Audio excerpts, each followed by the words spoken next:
We anticipate in the next 10 to 12 years approximately 86 million Hispanics coming into the United States and 41 million Asians. You have been the majority minority for 400 years in this country. You have been the number 2 population for 400 years. You're gonna get kicked out of being number 2, you're gonna go down and become number 4. Now, common sense, even a 3rd grade education would tell you, if you didn't get anything when you were number 2,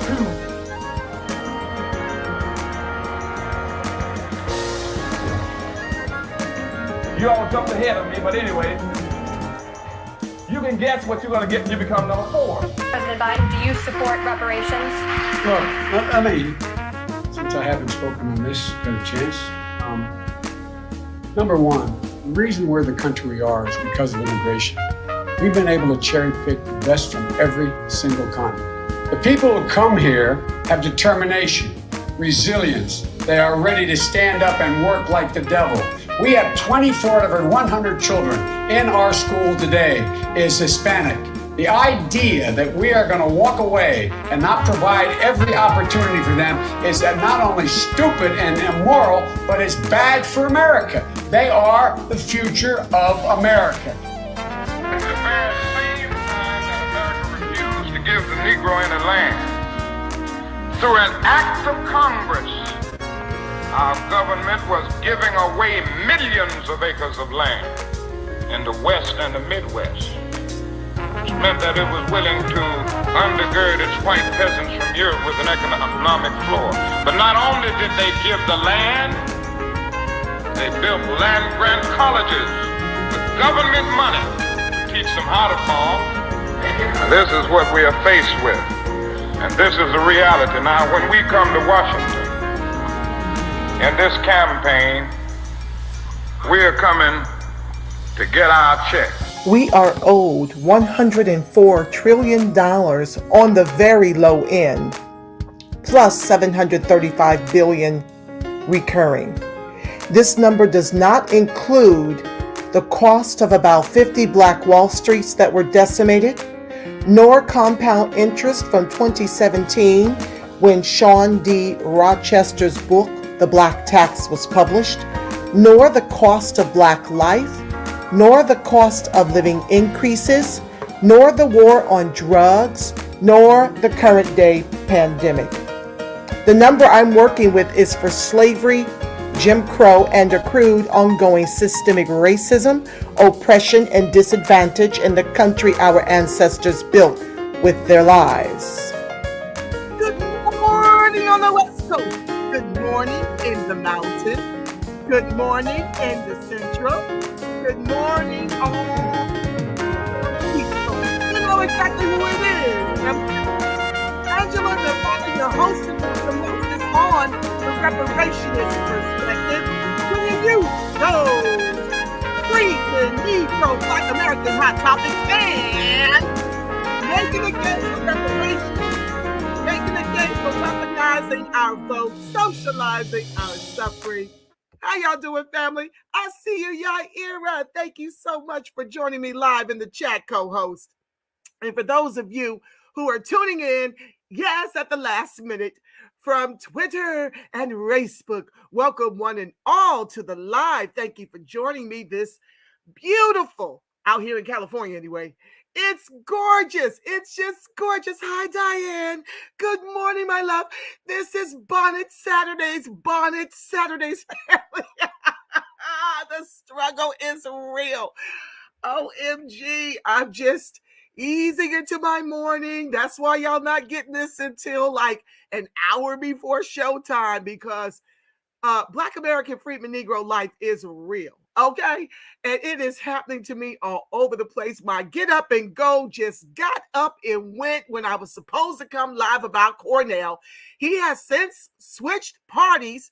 So I've got to tweak that broadcast a little bit, make sure I got my points lined up, make sure I got my screens open.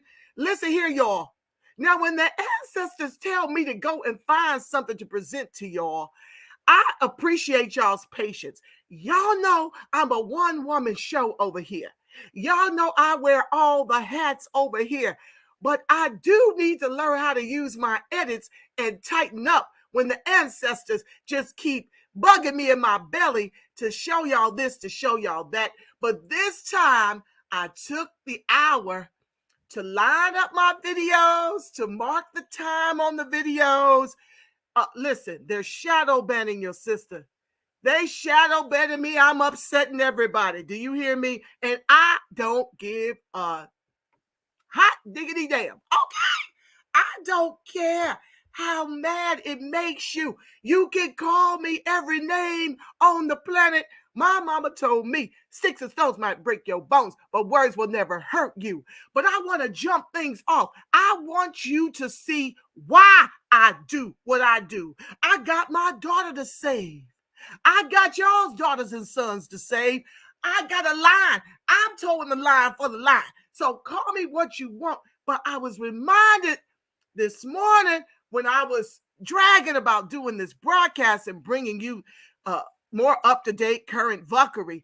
I was, bemoaning the fact that I got to do this on my Juneteenth weekend.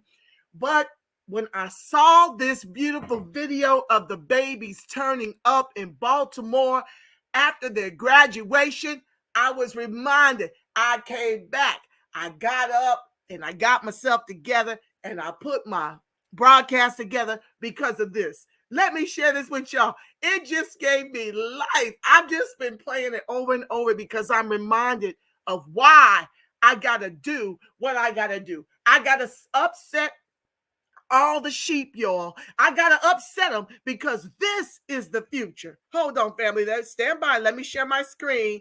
Please be sure to like, share, subscribe, turn on your notifications, family. Thank you for joining me live at the last minute. Hold on, y'all. I got to show y'all this. Let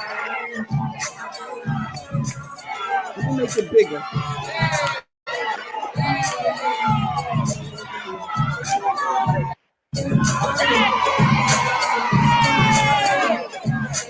This is what I do with y'all.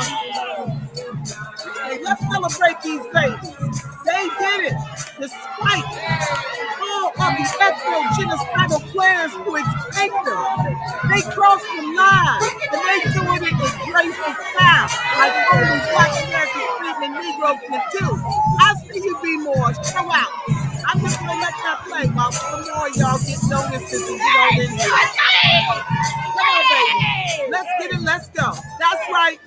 Boss it. Get it, baby. Despite what they try to do to our young people. This is why I do it, y'all. Hey. Let me make sure I'm going to make myself small so we can celebrate the truth. Hey. Let's get it. Let's go. Come on, baby. Cross that line. Get your education. Because they got a preschool to prison pipeline set up for you. And I'm fighting over here at the Reparations perspective. All y'all get to dance and have your degrees and have your businesses. Oh, yeah. It's time to get back to Black Wall Street. Let's go. Okay? Yeah. Hey.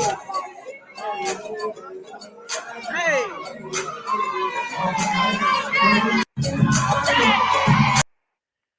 Oh, so this is why I do it, y'all. This is why we do it.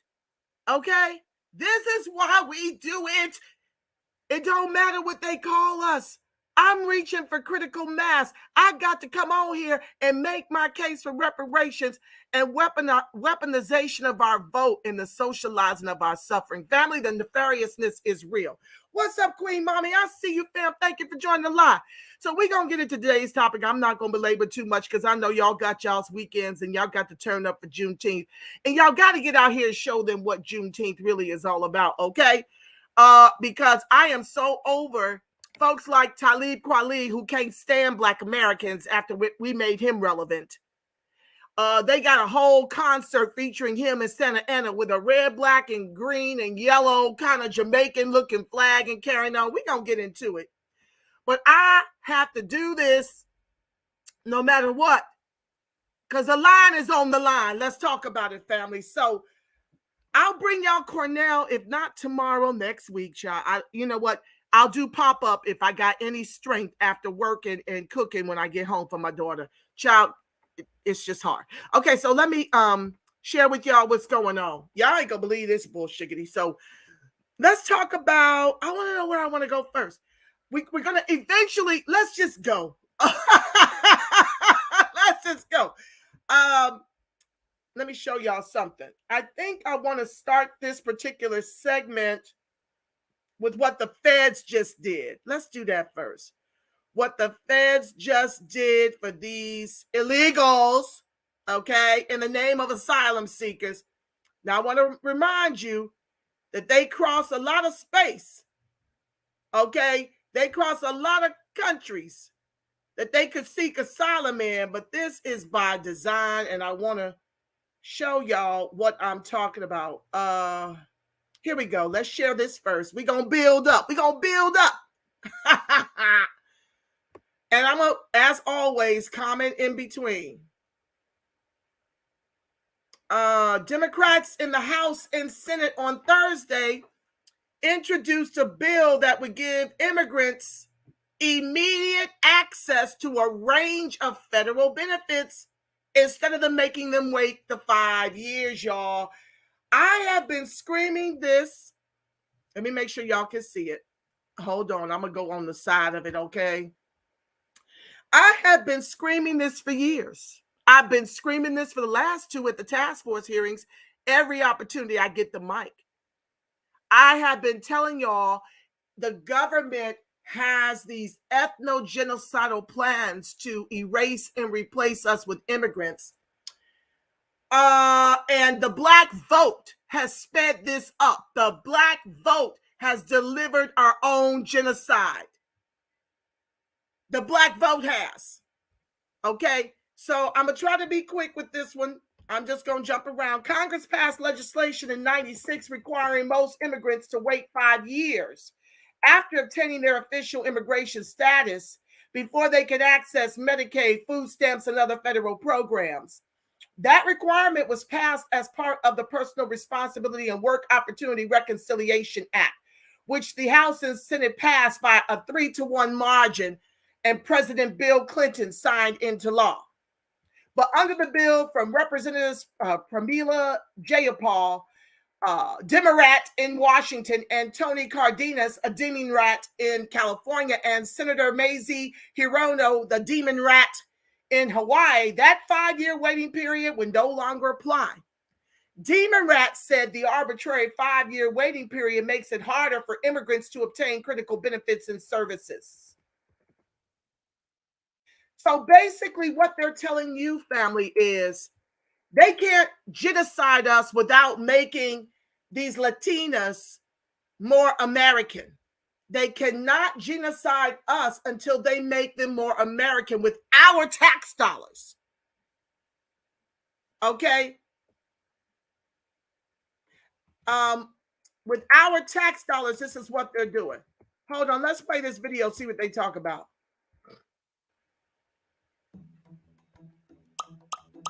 Well, what's this? I don't buy ads.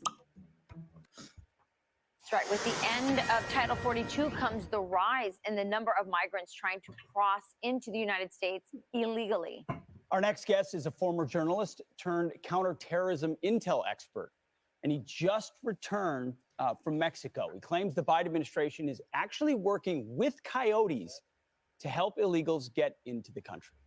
Todd Bensman is a Center for Immigration Studies fellow, and he joins us now. Todd, thank you for being with us.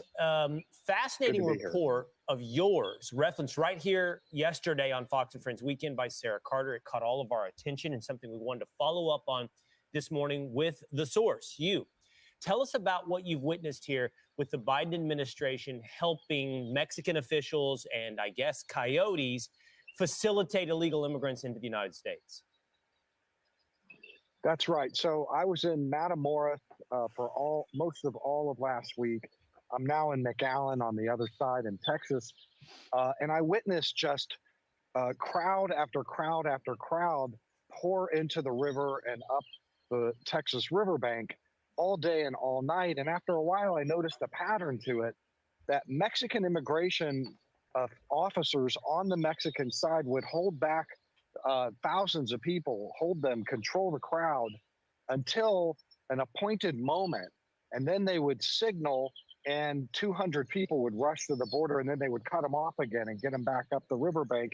And those 200 or 300 would go on up the riverbank. And so when I asked the Mexican officials what was going on, they told me that they were in communication with the American CBP, the Border Patrol, intelligence officers on the American side who were telling them when to release them so that they could control it better on the American side, and ostensibly that fewer people would get hurt, but definitely acquiescing and accommodating the flow of illegal immigration in the swimming kind of illegal way over the border. And this was ultimately confirmed by 5 different immigration officials on the Mexican side who said that they were working with the Americans on a encrypted WhatsApp channel.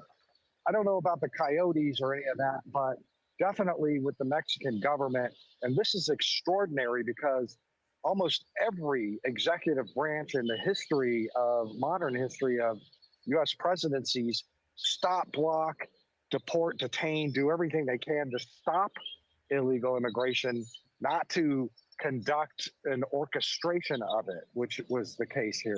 Right, and collude essentially with this process. Collusion. You know, it's interesting to me that you got the information from Mexican officials. I went to the border and I couldn't get our Border Patrol to talk to us. They wouldn't tell us what was going on at all. And so it's fascinating to me that you're getting your information from the Mexican officials. It's not that I didn't try. I emailed and telephoned CBP officials and tried to get a response. And it's been a week, or 5 days, and I still haven't heard back. I don't think I'll ever hear back on that. One big issue there, in addition to just the morality of an executive branch directly facilitating illegal swimming over the Rio Grande, is, what happens if a child drowns, somebody gets hurt? As far as I know, people might very well have been hurt doing that.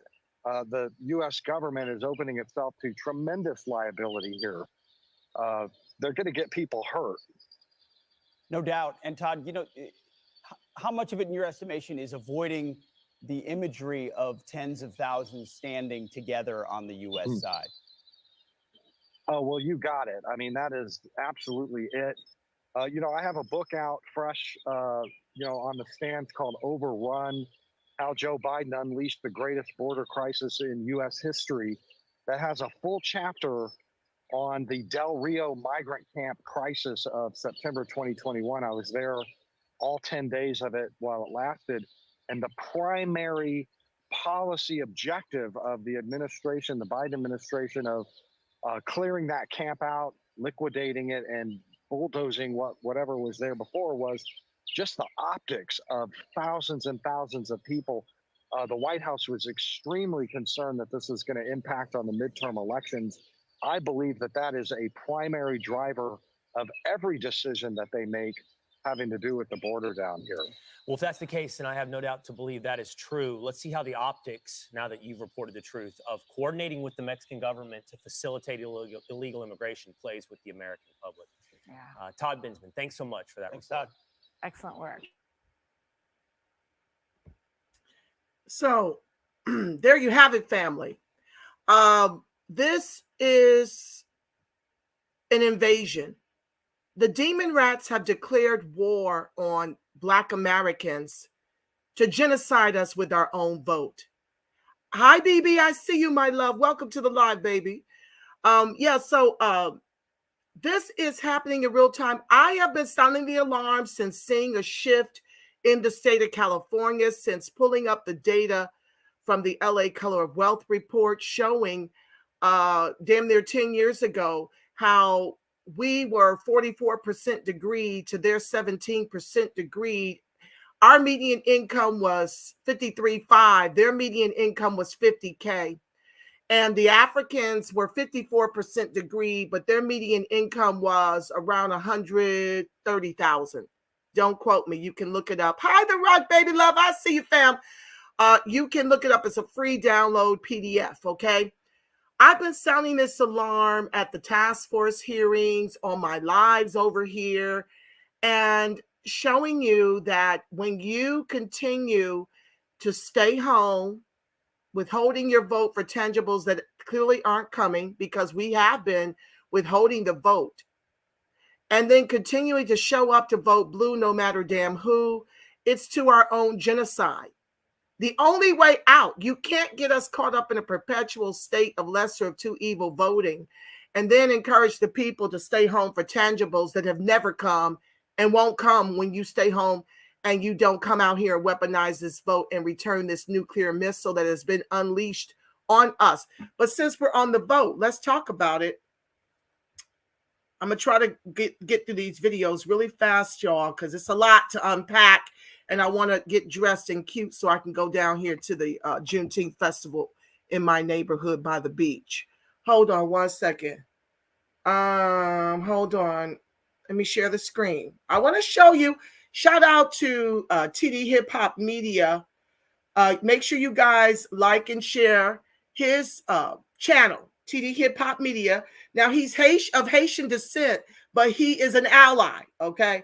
And another thing, before I share that little clip from his video that he recently did, please don't come for me because I use Fox News. Do not come for me because I use Fox News. Fox News is really telling us the truth. They're telling it through their very racist lens what the hell is going on.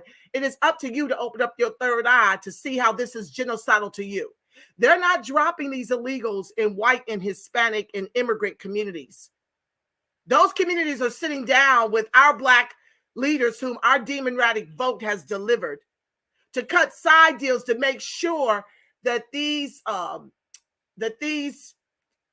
criminals and murderers are not brought to their communities. They're coming to our communities to kill us and to genocide us right up out that piece. It's all out war with our tax dollars in our Black communities. Stand by. So please don't come for me when I show you different things from Fox. You guys need to open up and stop listening exclusively to like the roly-poly Martins and stuff. I know my viewers are far more conscious. I doubt you're in support of me and you listen to roly-poly, who's out here getting the democratic bag to deceive us and keep us sheep walking to the polls. That generally isn't my viewers. But I do, in case, all kinds of people watch me. They may not be over here in the comments, but they're everywhere watching, okay? And so to those of you who like to get fly in the mouth on my feeds and stuff, when I cite Fox News about what the buckery is going on to show us through a reparationist perspective, Black American freedman Negro lens, what is here, okay? Don't come for me unless I send for you. Okay, let's get on to TD Hip Hop Media. I want to share with you how niggardly we've been delivering the Demon Rats using a segment of TD Hip Hop Media to make my point. Hold on.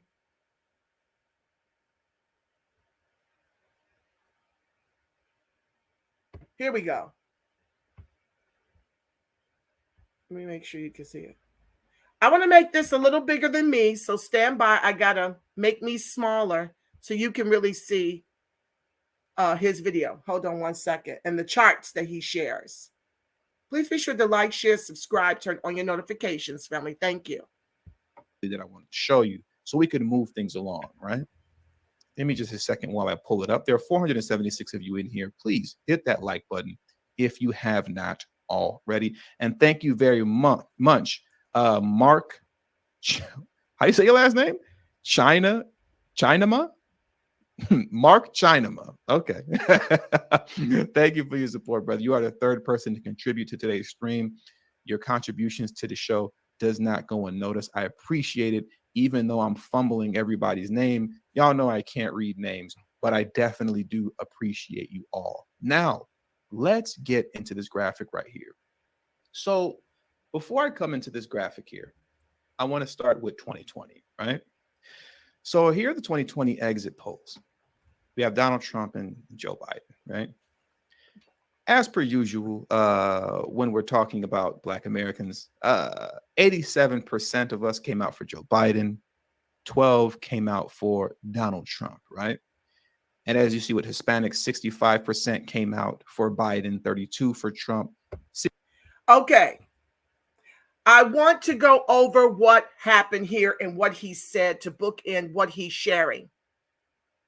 87% of our electorate showed up for the demon rats. Only 12% showed up for Trump. 65% of the Latinas showed up for the demon rats. And what did he say? Let me make this. And let's make it a little bigger. 65% came out for the demon rats and 32% came out for Trump. Now, what I want to say to you here is that it is clear for those of you who niggardly keep trying to convince me that the immigrants aren't voting. I cannot believe how many Black folks sit up here and think that they can stay home and withhold the vote for tangibles that ain't coming, that ain't came, since they've always withheld the vote. 100% of Black American freedmen Negroes aren't showing up to the polls, which means, ergo, many of you are already staying home to our own genocide. Because whether you got a strategy of blue, no matter who, or whether you got a strategy to stay your ass at home, it is killing the line. It is how we became bottom caste. It is now why we have no political power. We're not running for office in our own damn communities. Folks is too busy having a freaking good time and not giving a damn.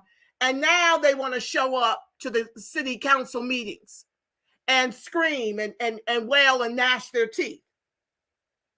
But you are crazy to think that these Latinas who are getting our reparations and protections, ours, I mean, it's literally our tax dollars. Instead of them using the tax dollars to improve our communities, keep our schools open, properly educate our children, properly feed our people, properly house our people, they are now using those Black tax dollars. These aren't the federal dollars that are being spent. They're using the Black tax dollar in Chicago to finance, to finance our erasure and replacement. I told y'all not to vote for BJ. Y'all went on out here and did it. Told you not to vote for Adams. Y'all went on out here and did it. And they're only doing this in demon radically ran Black segments of the state. It's because of this. When I tell you our vote is delivering our genocide, your refusal to weaponize your vote for closed border candidates that I've been sounding the alarm for a couple of years now is how we are seeing what is happening. You're literally voting for your erasure and replacement with them. And they're showing up to the polls and voting for demon rats until they get position over you. Then they switch to the repugnant clans. So the 32% you see for the repugnant clans, those are the people that are making far more than we are. Our national media income is around 40,000. Theirs is around 50,000 and growing.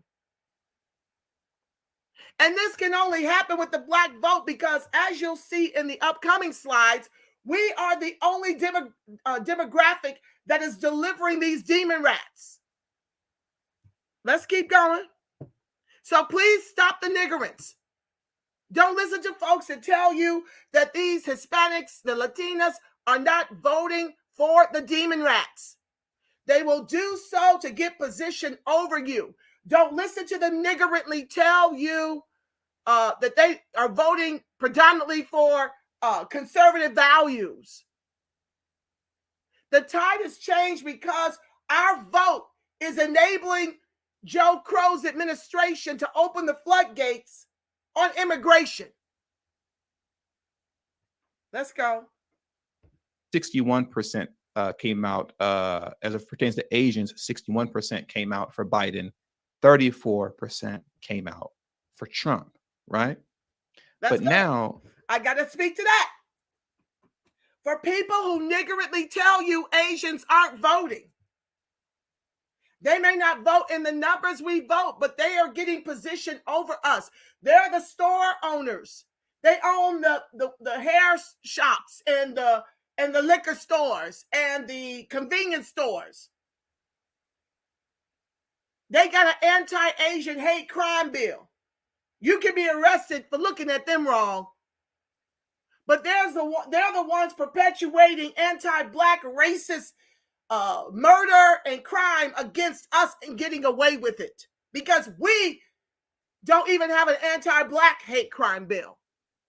Joe Crow can go over to Howard University and speak about how white supremacists is the biggest domestic terrorist threat in the country, but no anti-Black racist, no anti-Black hate crime bill for us.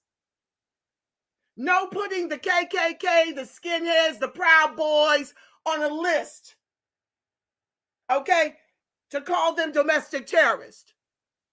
But let folks like me or other people that are speaking up for the grassroots, then they got a category to put us in to make us the domestic terrorists because of the way we speak out against this bullshiggity. We're deemed the domestic terrorists under the FBI. But you want to show up at Howard to pander for those young Black minds. And this is the problem I got with the HBCUs. Why in the world would that Trinidadian president invite Joe Crow to speak at the HBCU commencement ceremony? Why? Because this is the way they get him. He's over there lying to them about giving them the most money. Donald Trump, I think, earmarked $46 billion. Joe Crow gave us $2 billion and then told us we got to fight over it with the immigrants. We got to open up our schools to the immigrants. Now you got Latinas being crowned Miss HBCU at some of these colleges. But I digress. These Asians are showing up to the polls. They're voting for their interests because they get our monies, state and federal dollars, to come into our communities to set up shops. And wherever the people control the economy, that's where your slavery can be found. Wherever the people are controlling your economics is where your slavery is found. We are enslaved in our own communities. They're not even communities. They're neighborhoods. They're not even communities. And the neighborhood is being overwrought, overran, and taken over. We are at war, and the DEMONRATS have declared it. I'm suggesting to you to return the nuclear missile by weaponizing your vote for closed border candidates. Only party be damned. Let's keep going. Let's move over to here. That was 2020. And this is the graphic that I want to show you right here. This is the 2016 exit polls, right? Give me just a second while I kind of rearrange this to make it. There we go. Okay.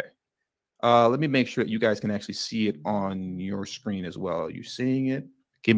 I have a dual screen going on here. Okay. And my apologies. I'll speed this up. Let me remove the super chat off the screen. Okay.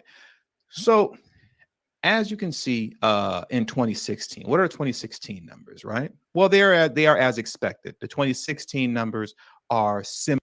Okay, I'm not going to use too much of his voice. I'm going to talk about this chart that he brought up because I don't want to get a copyright strike. They've been striking every damn thing, even though the stuff is on the great wide web. The minute I incorporate the stuff into my videos, okay, then you see this nefariousness where they're giving me copyright strikes.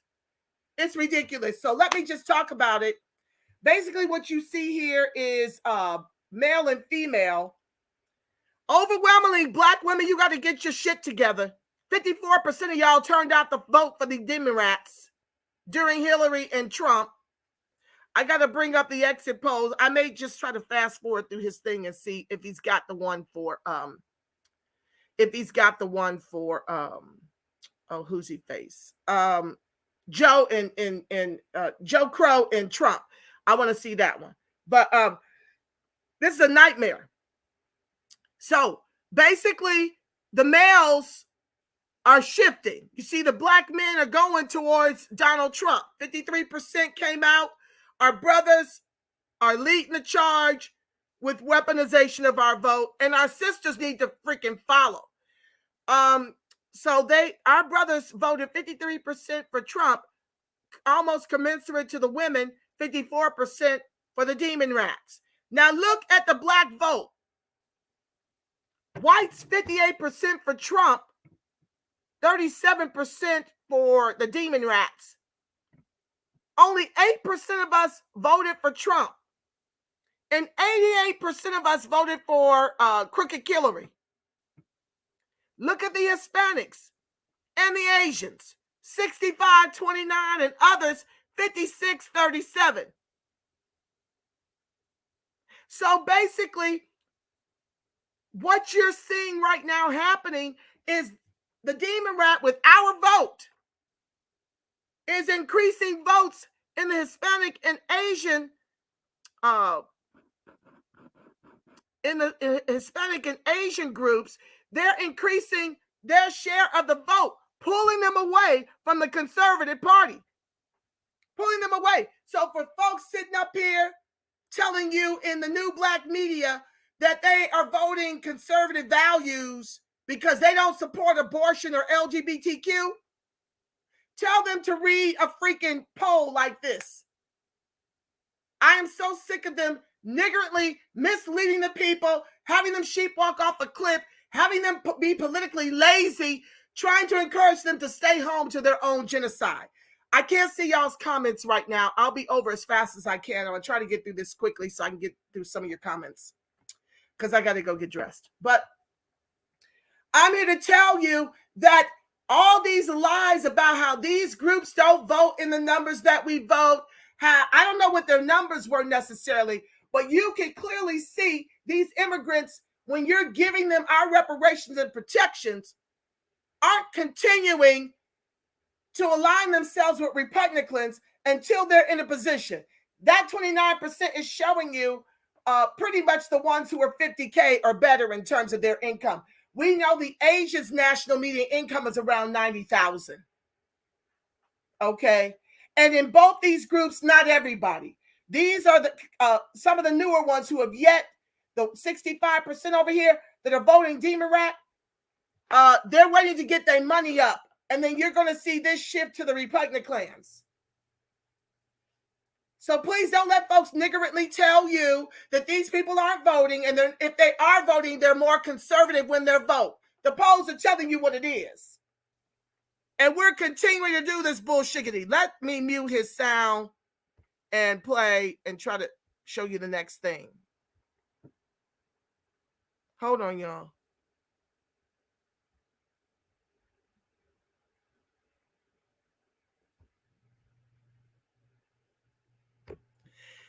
So this is Clinton. Oh, let's go back.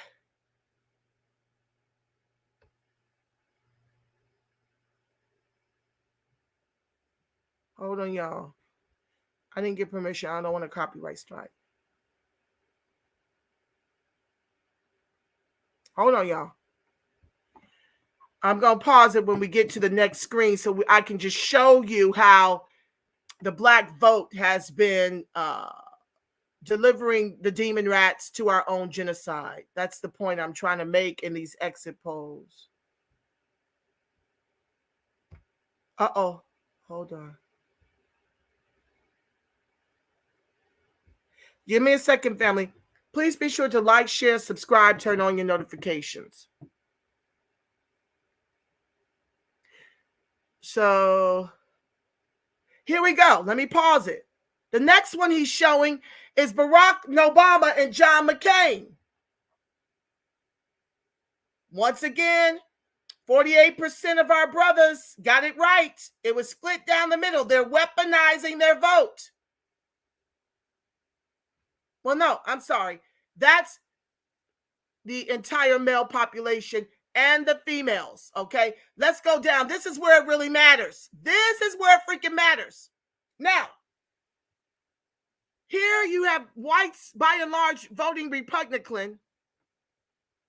And then 43% for the demon rats for Barack Obama.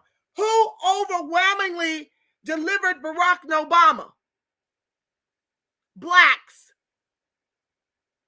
95% of us turned out this vote for a man who told us no to reparations, for a man who caused us to lose our homes during the housing crisis, to the man who never did a damn thing to give us an anti-Black hate crime bill. He is the man that is the face of the LGBTQ and making who you screw relevant for your civil rights and for our affirmative action, for our civil rights and our affirmative action. He gave us the Office of the New Americas, took away our identifier as Negro and the monies that were set aside for us that we knew not of, that Reverend Martin Luther King Jr. had actually procured before they executed him. He took away the term Negro to rob us of those monies to build up the Office of New Americas that you see cropped up all over the country. With the Black vote, 4% showed up for John McCain. Now, we had 8%, I do believe. Yeah, 8%. So what I'm trying to show you is that we're waking up, although it's a little too slow for my taste. But what I find is that as I lean into my vote to close the border strategy, that 8% from the general, well, no, I'm sorry. I got to keep going to get to Joe Crow. They've not shown that one yet. I can't make that analogy until I get to that screen. So hold on, fam. But basically what you see here is 95% of us showed up. Here we go again. The niggerants talking about how conservative the Hispanics and Asians are and how they don't show up to the polls. We got 67% for the demon rats to 31% for the conservatives. Republicans, 62% of the Asian compared to 35% for the Republicans. 62% Asian voted demon rat. And then others, 66% voted for the demon rats and 31% voted for the Republicans. Let's keep going.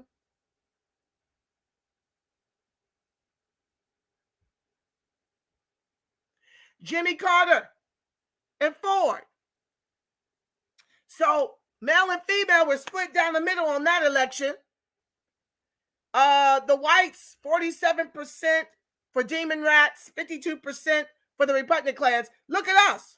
83% for the demon rats, 16% for the Republicans. That's the best I've ever seen it. Wow.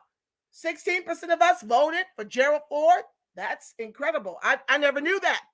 Here we've got 76% of the Hispanics voting and 24%, 76% voted for the demon rats and 24% voted for the Republicans. Now, the Asian and other data was not available. Now, let me make this point. This is the problem with how we're always a day late and a dollar short, always pulling up the rear, hair on fire, on the ropes, in defense mode, because we're forever talking about strategies that are from yesteryear. But even in yesteryear, you didn't see the Hispanics voting overwhelmingly for Jimmy Carter back in the 70s. I'm sorry, you didn't see the Hispanics voting overwhelmingly for Gerald Ford back in the 70s. But the niggerant new black media constantly wants to tell you that they're more conservative. Okay, they're more conservative. Did I finish my thought on Barack Obama having bailed out Wall Street and the banks while not ensuring he had oversight with audits and ensuring, and he didn't put any, what's the word I'm looking for? He put no regulation on those banks when they used our tax dollars to bail out Wall Street and the banks. When Barack Obama did that, over half of us lost the only asset to bequeath our kids, our homes. I was spared. Praise God. The blood was on me and the door and my daughter. But far too many of us lost that because of Barack Obama. But back to this point. So Asians at this time weren't really voting. They don't even have the numbers yet. But we continue to vote blue no matter damn who. They will have the numbers, okay? The Hispanics, even then, as black folks in the new black media niggardly tell you that the immigrants don't vote and that when they do, they vote predominantly for the Republican clans. That's not what this poll is showing. So in the same way, when the country was black and white, you could maybe withhold the vote and make noise with that. But it still hasn't changed with respect to your tangibles. Withholding the vote has never changed anything for Black American freedman Negro. Ergo, why we're in the fight of our lives to prevent from becoming the permanent bottom caste in the country our ancestors built with their lives. Okay? This is why. Because voting blue, no matter who, instead of weaponizing your vote, is how we got here. It's why we're in the guillotine. It's why the Republican clans are the lesser of the two evils. Now, they're not necessarily doing it for you, but as an American, you benefit. Because they uphold the Constitution more than the DEMONRATS where we're concerned. They're doing it for their white poor and their white middle class, which is losing too. But you know when white folks catch a cold, Black American freedman Negro catch the COVID and die. Okay? So I'm here to tell you that it's not true what they keep trying to tell you. There was a time when it could maybe be more impactful to stay home and let the chips fall where they may, but let me help you understand. It really never worked, but at least it was more black and white before this influx of immigration. It really never worked. Why do you say that, reparationist perspective? I'm glad you asked, because we have 282 million white immigrants and white identifying immigrants in this country, and only 41 million of us, or 50 million. The bottom line is we don't even have a third of what they got. And the black vote is the reason why. So when y'all sit up here and act like you have the luxury to stay home and withhold your vote, you're lying to yourselves. You don't know the data. You're not politically informed. You are hurting us when you don't go out here and directly send off this missile. You have to make a direct hit to the Democratic Party for several election cycles. This ain't no one and done until they're begging us to cut our checks. If it took us 60 years to get into the bottom of the Titanic, it'll probably take about that long to get out. Y'all crazy to think you can afford to stay home and leave it to chance, because what you're doing is leaving our fate in the hands of immigrants who seek to replace you and Crayola wanted white supremacists that seeks to erase you. They're not telling their people to stay home. They are coming for citizenship and the right to vote, which will totally deaden our vote. It will totally deaden us as a swing. We will not even be relevant anymore. And the genocide will be complete in about 5 years with your vote or lack thereof. You ain't got time to be playing with no third party Cornel West. You don't have time to gamble with that vote like a Russian roulette to see what happens. Let the chips fall where they damn may. Your vote and your destruction and the signal to the DEMONRATS that we are here to crush you forevermore has to be direct on impact. Let's keep going. I've spent way too long on this part. Lord have mercy. Here we've got McGovern and Nixon. Yeah. 18% of us voted for the repugnant clans, and 34% voted Hispanic. I still don't see where the Hispanics are overwhelmingly conservative. It looks like they've been demon rat for a long while now. Their numbers have pretty much been steady around the 60% percentile. We were 82%. Asians weren't really in it. And that was the analogy I was making. There was a time when Asians didn't participate, but they're participating now because they're getting our reparations and protections with our vote.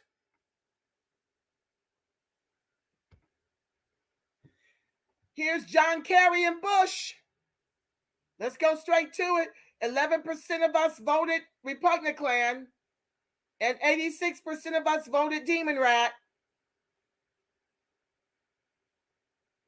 At this time, around Kerry Bush, we see the Asians get involved. In 2000, 56% of the Asians voted demon rat, 44% repugnant clan. The Latinos, 53%, 44% repugnant clan, 53% demon rat. 88% of blacks voted for the demon rats. 11% for the repugnant clans. To our own genocide. This has been going on and on and on and on. Let's keep going.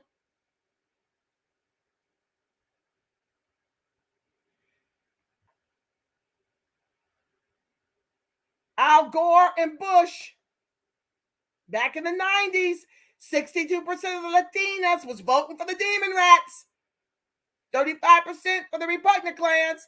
Asians were back then.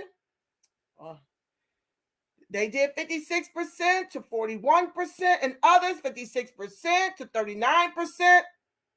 Black folks, 90% demon rat.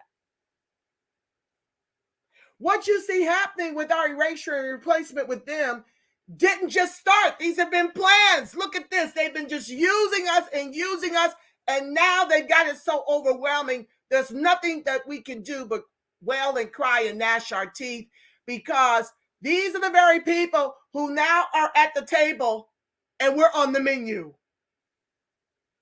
We refuse to get involved. We refuse to take up seats locally. We refuse to vote. And when we voted blue no matter damn who, to our own genocide.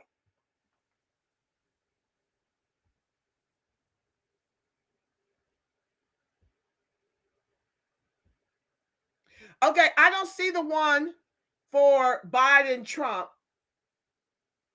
Let me see if I can look it up. Hold on. Let me put my glasses on real quick. Okay. All right. I don't see it, and I can't belabor. I'll try to bring it back, but you already know that 86% of us delivered Joe Crow. It's a nightmare, and we're doing it to ourselves. So, hi, Sheila James. Welcome to the live, my love.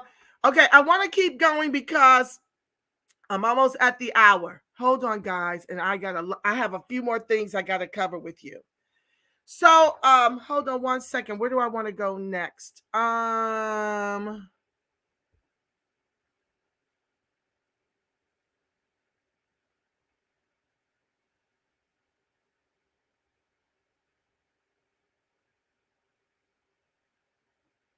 Hold on, guys.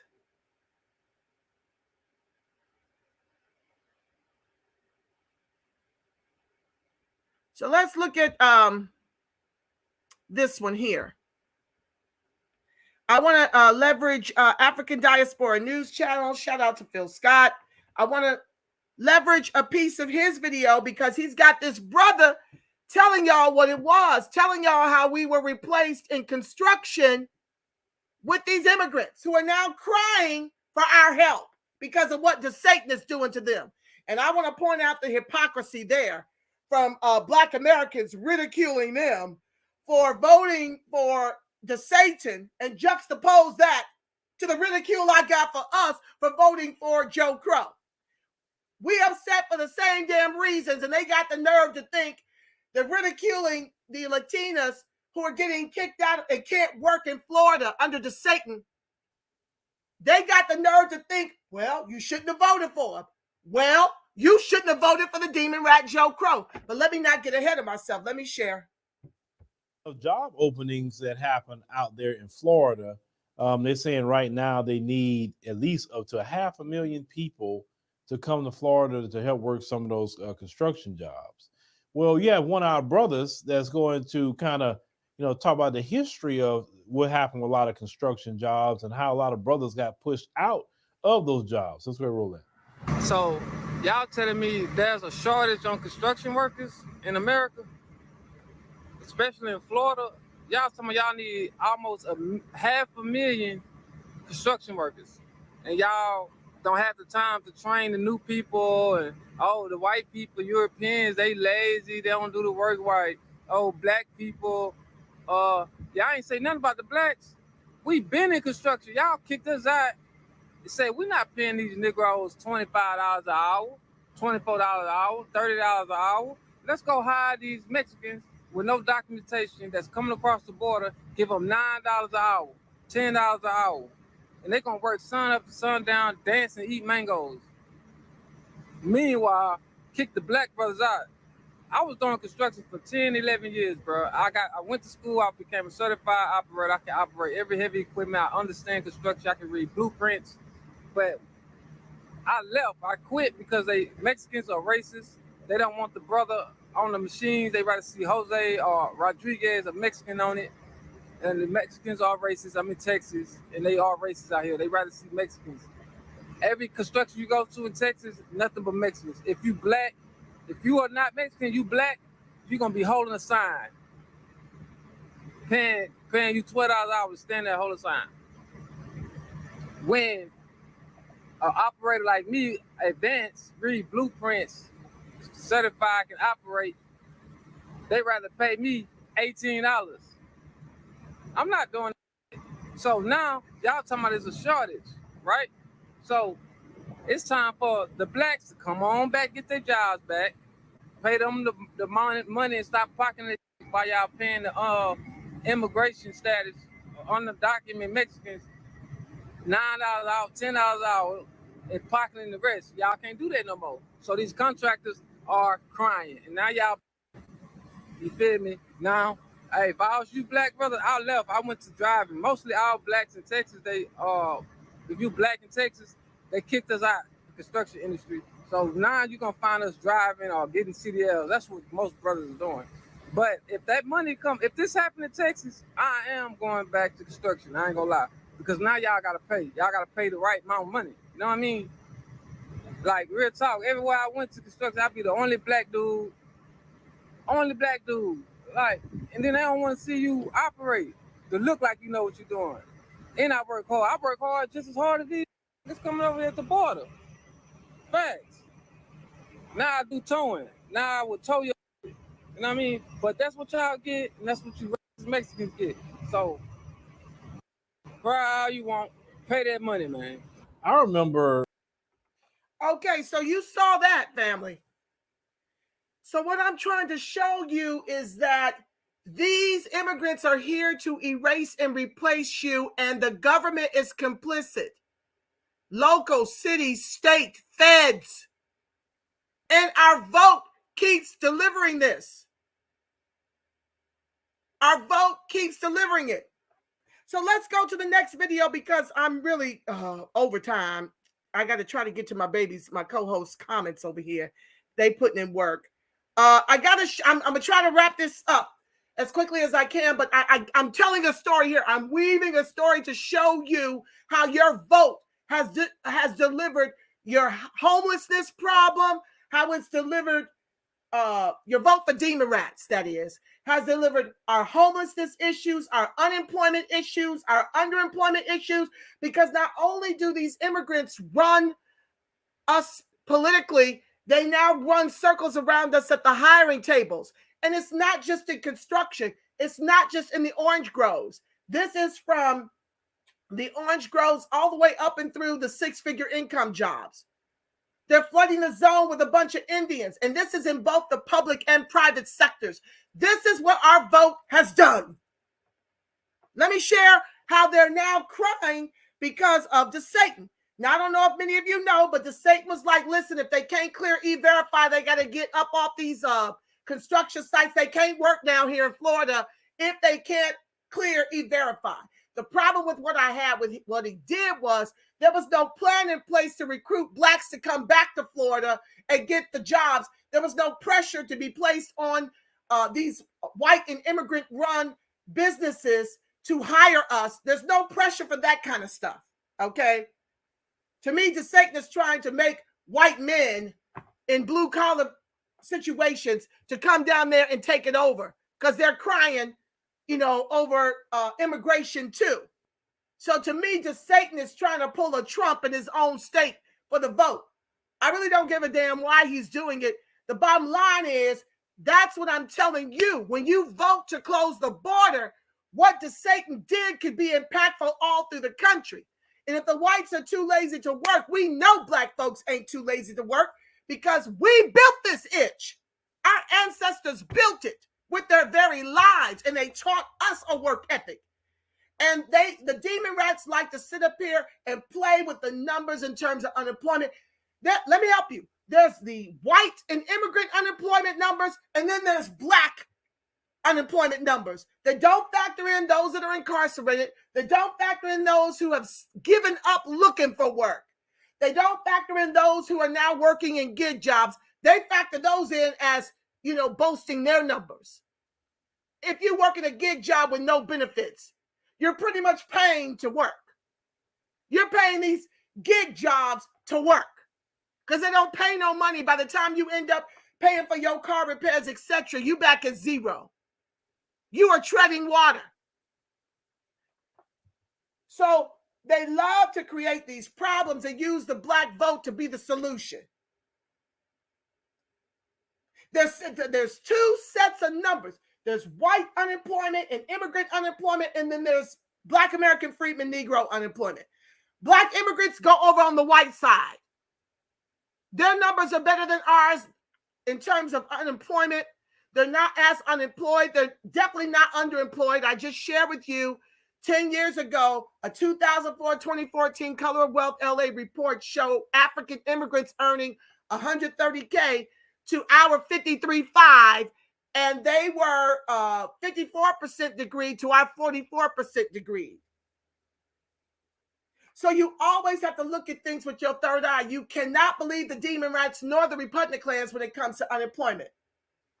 But let me show you now that Desatan has done what he did. Now the Latinas want to be crying for us to come and help.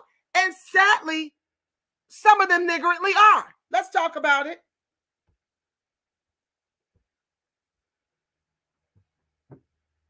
Please be sure to like, share, subscribe, turn on your notifications. Thank you for joining the live.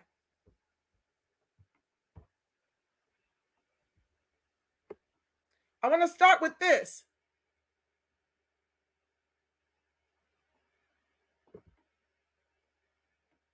A 100+ people lined Jacksonville Street to protest new Florida immigration laws.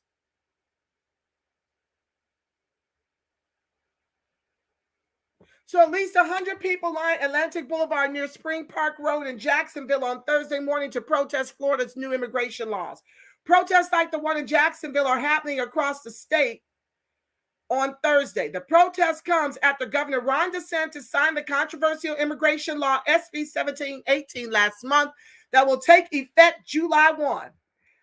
The new law will require business owners to use E-Verify to check employee work eligibility, suspend employer licenses for unqualified workers, human smuggling penalties enhanced, bans local governments from issuing ID cards, requires hospitals to collect data on immigrants without legal status.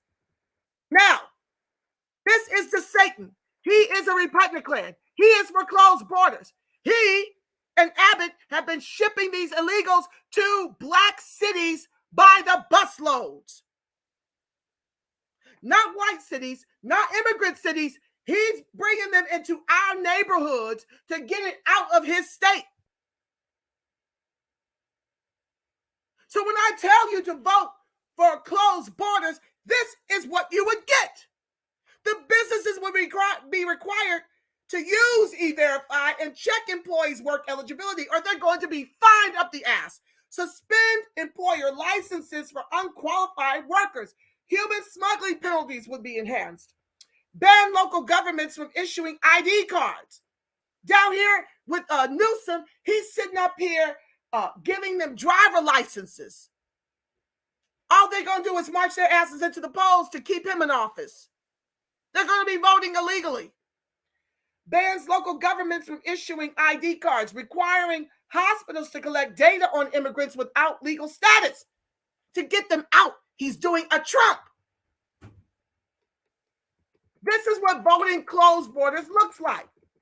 The protesters waving flags, carrying signs outside Cuba Libre said they wanted to make their voices heard. Some signs read, "Immigrants make America great," and another said, "Without immigrants, there would be no America." Ain't this about an itch? You see how everybody loves to weaponize our never-ending Holocaust to get the bag and protections for their damn selves? This is unconscionable. I cannot stand it. Organizers said they agree people who come should do so legally, but they feel the process could be easier, partially because they are essential to the country's growth. Like Oscar Gonzalez, he only speaks Spanish and said he's been doing construction in Jacksonville for years. And Ishmael Reyes, who's been remodeling homes in the area for 10 years. Everyone interacts with immigrants or people that unfortunately are without a status, and you don't even realize it. We all need each other regardless, Reyes said. Lord have mercy. And this is what the black vote is going to do in 24 if they deliver the demon rats. They will become citizens. We will be done. Okay, so I'm going to stop sharing that because I'm really out of time. Let me share what else is going on, how they're now crying for us to come and help. Let's go.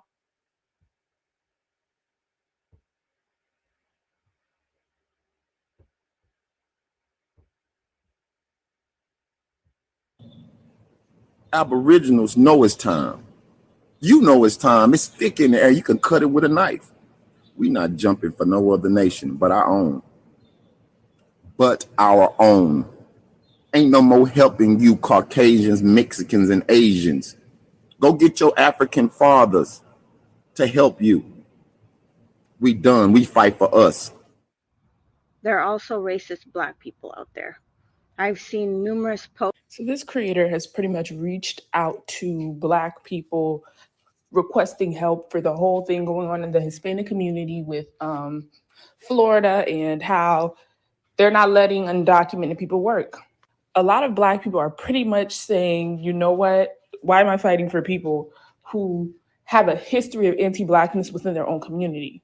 And she pretty much says, okay, well, Black people can be racist too. And I think we don't understand the context in which to use the word racist. Like on an interpersonal level, we could say racist things, but there is a difference between systematic racism and day-to-day comments. Let me stop this sister right here. Black people can never be racist. We don't have the economic power to oppress whole groups of people. We can be prejudiced, but we can never be racist. Let me try to fast forward because I'm on this sister's live. My beautiful darling over here, Maria. I think she's immigrant too, but she's reporting on this from TikTok. And so please be sure to give her, oh, that's her Instagram. I'll tell you what her channel is when I'm done making my case over here. I'll be stopping periodically to make my point. And trying to fast forward through this.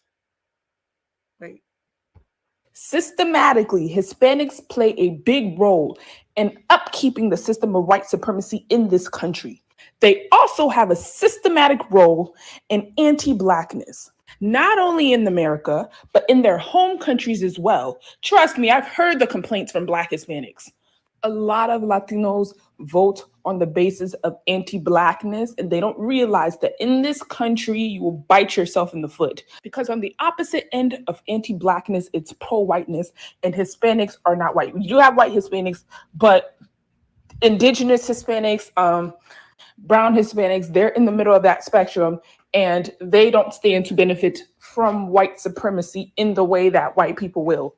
And I honestly appreciate the stance a lot of Black people are taking, where they're basically saying, I'm not about to fight for this shit. I mean, hell, I was getting dragged by Hispanics when I said, why the hell is a non-Black Hispanic winning Miss HBCU? Y'all don't understand solidarity then, right? When Black people are complaining and telling y'all how you can be more of an ally to us, you don't give a fuck until some shit go down in your community.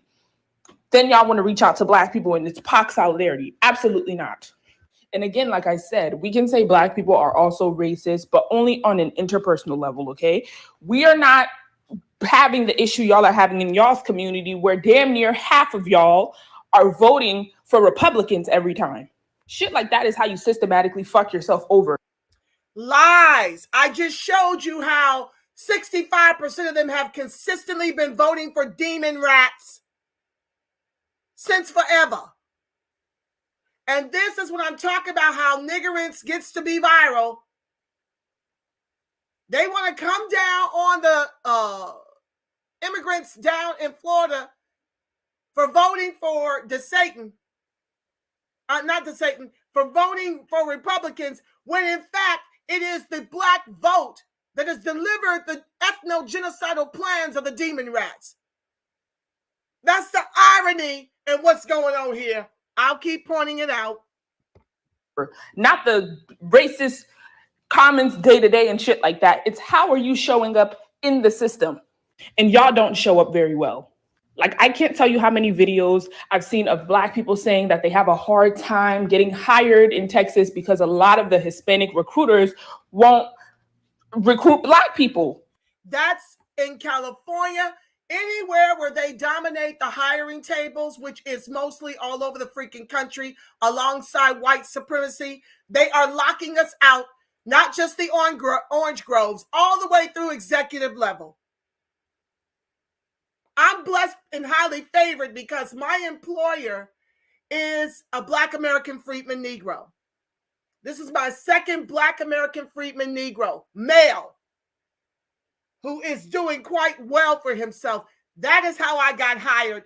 Since 2013, that's been my great fortune. Because if left to the people at the hiring tables in the other major corporations, I would still be looking for employment since the pandemic destroyed my last position. Their salaries still aren't right side up since the pandemic. The pandemic was designed to wipe us completely off the monopoly board. Whether it's the higher rates of homelessness, unemployment, evictions, or OVK itself, or the VIDM. And an opportunity to weaken us politically, to bring in these illegals to replace us. Child, it is serious. And we've got no place to go. We don't have dual citizenship. Can't afford to even be in the neighborhoods we currently occupy. We can't afford to move across the state, let alone leave the country and start all over somewhere else and learn their level of anti-Black American freedman Negro racist sentiment. It's all over the globe. That is systematic oppression right there. When a unreasonable chunk of y'all were voting for Donald Trump and Donald Trump was saying to build a wall and it was giving immigrants a hard time, yeah, that's systematic racism right there. Let's not compare racist comments to systematic racism. I want to talk to my Black and brown brothers and sisters. The time has come for us to come together. The time has come for us to unite. This issue in Florida with immigration is another step in this fascist. I swear this is no hate to this creator. I don't want anybody going to go attack her or anything like that, but I'm just curious. It's time for what exactly? It's time for the Black and the brown people to do what? because the Black people, we've done our part. We got y'all here. We fought, we bled, we died, we sacrificed, we did everything imaginable in order to make sure that everybody had an opportunity to come here. And what did all of these groups do? You guys came here and aligned yourselves with white supremacy.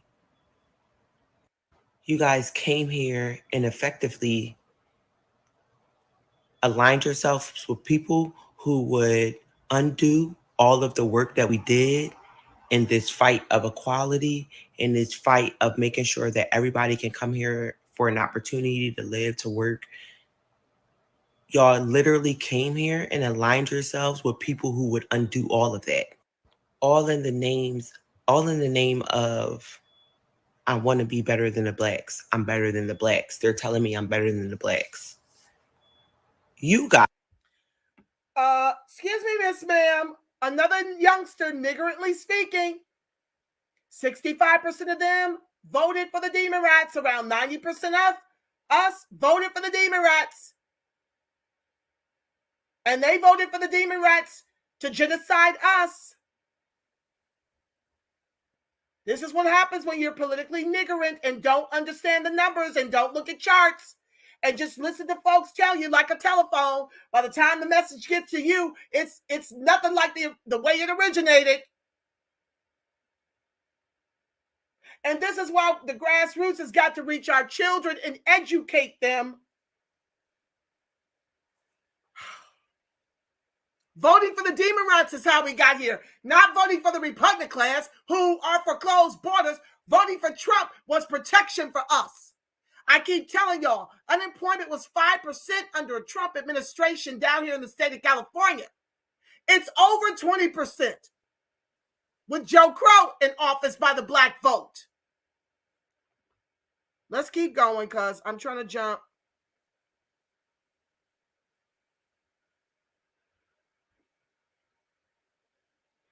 Well, Oh, white people. Question, because it has come up so many fucking times. I'm literally sick of reading. So I kind of hesitated with if I wanted to respond to this or not, because I know like people are very touchy about stuff like this, and I know this is a touchy subject, and I always said to myself on my channel, I'm just gonna be me. Like, I'm not worried about who sees me in a certain light, or if I get a brand deal, or if I get so many likes or things of that nature. I'm just basically being me. This is me on and off social media, right? I speak on a lot of different things, a plethora of things, right? So I've been seeing a lot of these videos like this from Latino creators lately due to the immigration laws that DeSantis passed in Florida. And what I don't understand is why none of these Latino creators that are telling Black people we should stand with them, not acknowledging the fact that a large percentage of your community voted for DeSantis, for one. A larger part of your community votes Republican, for two. And a large amount of your community is anti-Black. Like, what is wrong with acknowledging that? That's the only part she got right in everything she just espoused, because I just showed y'all at the top of the broadcast, the majority of them vote for Demon Rats. Probably some of that stuff better if y'all lead with that, of the acknowledgement of why Black people are saying, hey, we don't, fight your own battles. Those of them that are saying, hey, fight this, fight your own, stand up for your own battles. Why do you need us now? When we have been, have been slapped with so many different laws just this year. Let's talk about the Jim Crow law in Mississippi. I didn't see all this hoopla because it wasn't affecting you guys. It didn't affect you. So you didn't care. So, I mean, I just don't understand how y'all can lead with these type of videos and then get upset because that's what we're saying. But because you're telling us that we should unite. Black folks don't owe you unity. Black folks don't owe nobody no grace, no nothing when it comes to anti-Blackness, white supremacy, any of those things. Black people do not owe y'all nothing, none of that, right? If a Black person chooses to step for you, then that's on them. But let's just keep it all the way 100. When Black people step for issues outside of the Black community, we step. It's no half stepping. There's no sometimes. There's no it's just like we don't pick and choose. Now, do we have our own issues within our own community when it comes to anti-Blackness, internalized anti-Blackness, internalized white supremacy? Yes, like there's plenty of us that are dealing with that type of stuff. So it's about acknowledgement. It's about acknowledging, hey, yes, I know that our community has issues with the Black community sometimes, but we need to forego this and look forward. Off a dog's ass. You got yourselves into this problem. You, the Puerto Ricans, the Cubans, you voted for these people because you wanted to be white. Yet again, you see what's happening? The niggerance is viral in TikTok. And there's nothing wrong with that. Do you, boo? But stop asking us for help when shit doesn't go the way you think it's going to go because you don't think they're going to include you in their BS. Ask these white women out here about these abortion laws. They didn't think they would be included in that law either. Here we are. The time has come. I have a question. Why is it when certain demographics vote against their interests and then they realize they don't fucked up, now all of a sudden they're calling on Black people to clean up their mess? Speak for yourself, ma'am. Speak for yourself. Let's say that again.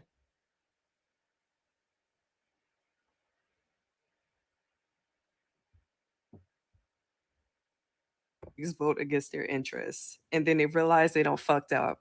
Now all of a sudden they're calling on Black people to clean up their mess. They didn't think they would be included in that law either. Here we are. The time has come. I have a question. Why is it when certain demographics vote against their interests and then they realize they don't fucked up, now Black people, all of a sudden they're calling on Black people to clean Latino people up their mess? How about not no, but fuck no? And then people are like, but he's running for president and you should be concerned. No, I'm not. You know why? Because he's not the president yet. So 67% of the Cuban population in Florida voted for him. 57% of the Puerto Rican population in Florida voted for him. Y'all voted against y'all interest. And now you want Black people to come and help you? Child. And Black folks have been voting against their own freaking interests, and you got nerve to be ridiculing them. Is this not the pot calling the kettle black? Do you see the niggerance of Black American freedman Negro in the entire country? To sit up here, you've seen person after person after person speak niggerantly about who voted for Trump. Now, they might be accurate in that they voted for Desatan to be, what is he, governor down there? I don't recall. The bottom line is the same thing that they did to deliver their deportations is the same thing the Black vote has done to deliver our genocide by continuing to vote blue no matter damn who. It's to our peril, akin to what they just been tricked in a bag.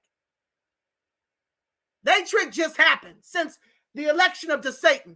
They've been getting away with this forever. They've been getting away with taking our jobs, our housing, our food, our benefits. They've been getting away with that forever. Only since Desatan has put in the laws, and Black folks niggardly believe that continuing to vote Demon Rat is not going to continue to erase and replace us with them. Let's go. No, you done fucked around and found out. And so the only thing I can say to you, as have we, is Soros prayers.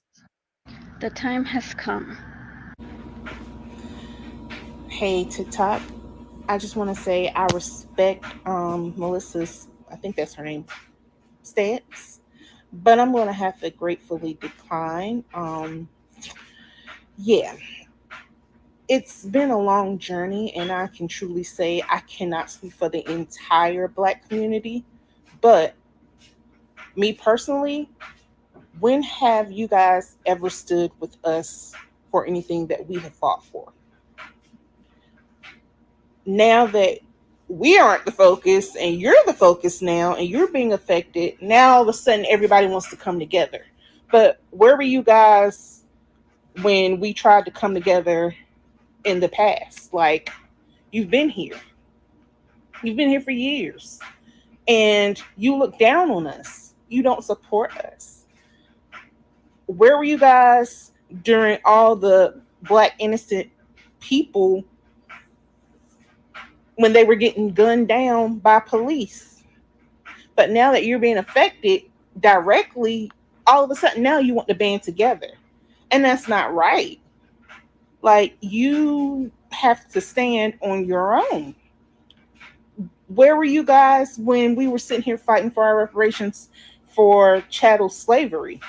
I haven't seen any of you promoting our petition online, but you want us to all stand together now.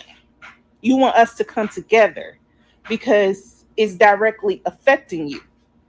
But things that directly affect us, you don't come with to band together for us. You don't support us, but you want to hijack our movement. June 1st was a boycott for our economic dollar.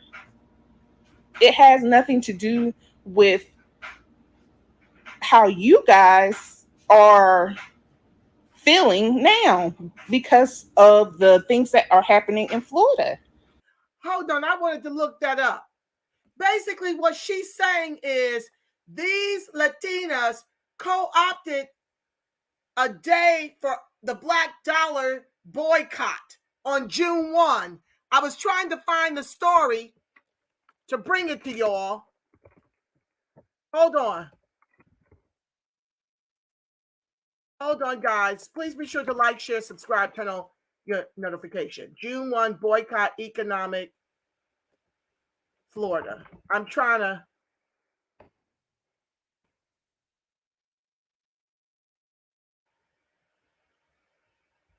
Yeah.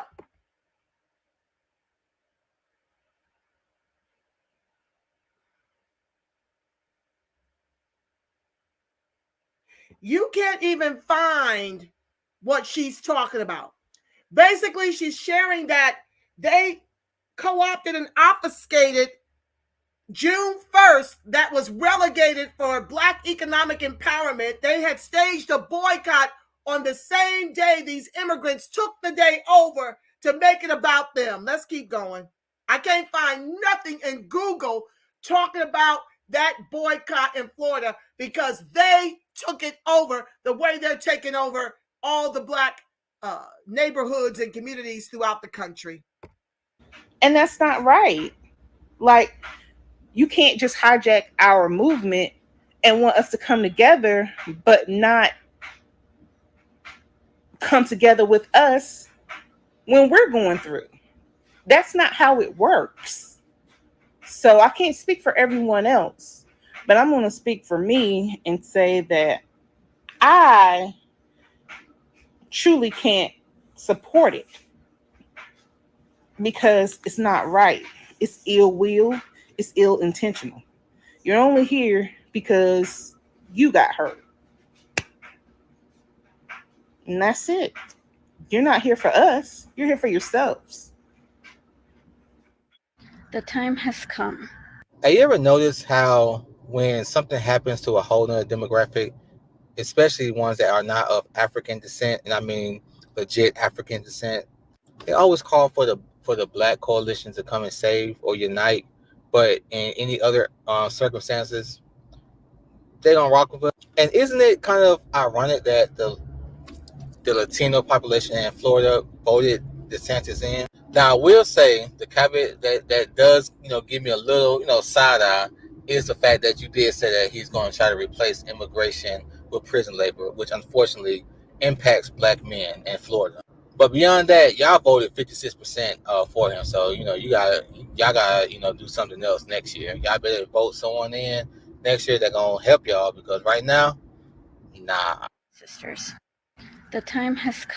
Why would you be encouraging them on how they should vote, sir? Why? Why are you giving them a clue that they need to vote differently in their own interest when their interest genocides you. All the niggerants. Come.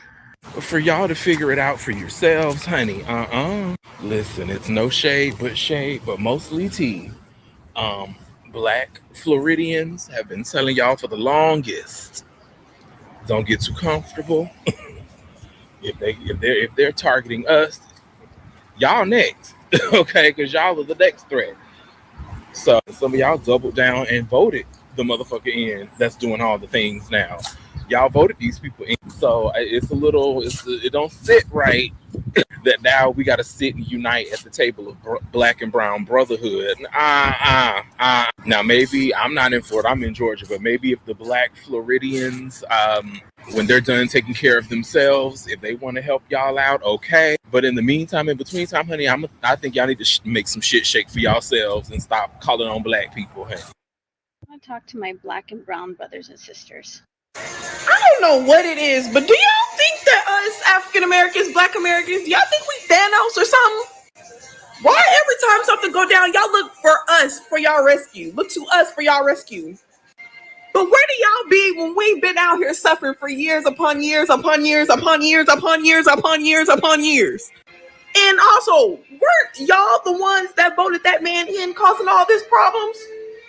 Oh, I get it. I guess because you're not the one that's usually the punching bag. So now that you guys are being affected by your own choices, now you're looking for us for rescue. All I'm gonna say is the same way we had to figure it out and still figuring it out and still trying to build up, y'all figure it out yourself. No, sorry. Seen a number of these comments in this post that also state that, oh, now you you spend all this time around all these black people, but you have nothing but disdain for black men. Whatever your sob story is, all you learned in life is to try to divide black men and black women. You want to talk about our Uncle Toms? We don't stand with any of those people in any significant numbers or any Republicans at all. Okay, you want to say that, try to make this false equivalence between how many black people support Republicans versus a few Republican bootlicks versus mass support for Republicans that get them elected directly. That's not the same thing, not even close. Even want to end with, you guys are no angels either. Who does that sound like? Same old white supremacist talking points. Blame it's your fault. You're oppressed because it's your fault. You're not coming up because it's your fault. Same thing, same tactics. All that time you spend around black people talking like a white supremacist. Black men and black women are a package deal. That's how it's going to be. You ain't going to get one without the other. So if you hate black men, you hate black people. Okay? And don't sit there and act like you want collaboration between you and black people, because you don't. When she posted this video, it went viral. I'm not so sure if the video got reported or if she deleted it herself.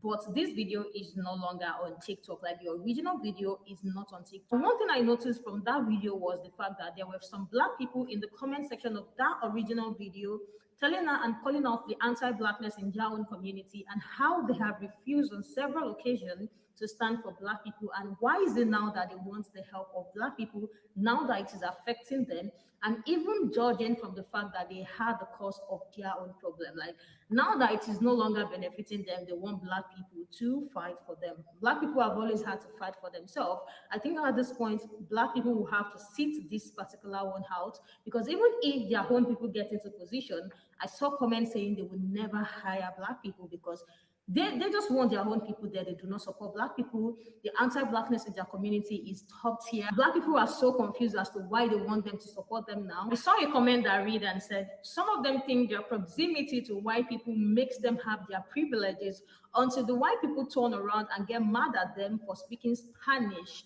around them. The fact that they want black people now, so we are the strong people who can fight, we are the one who has the voice to talk for them. I would really like to hear what you guys think about this video in the comment section. Let me know your thoughts in the comment section. Shout out to the memories.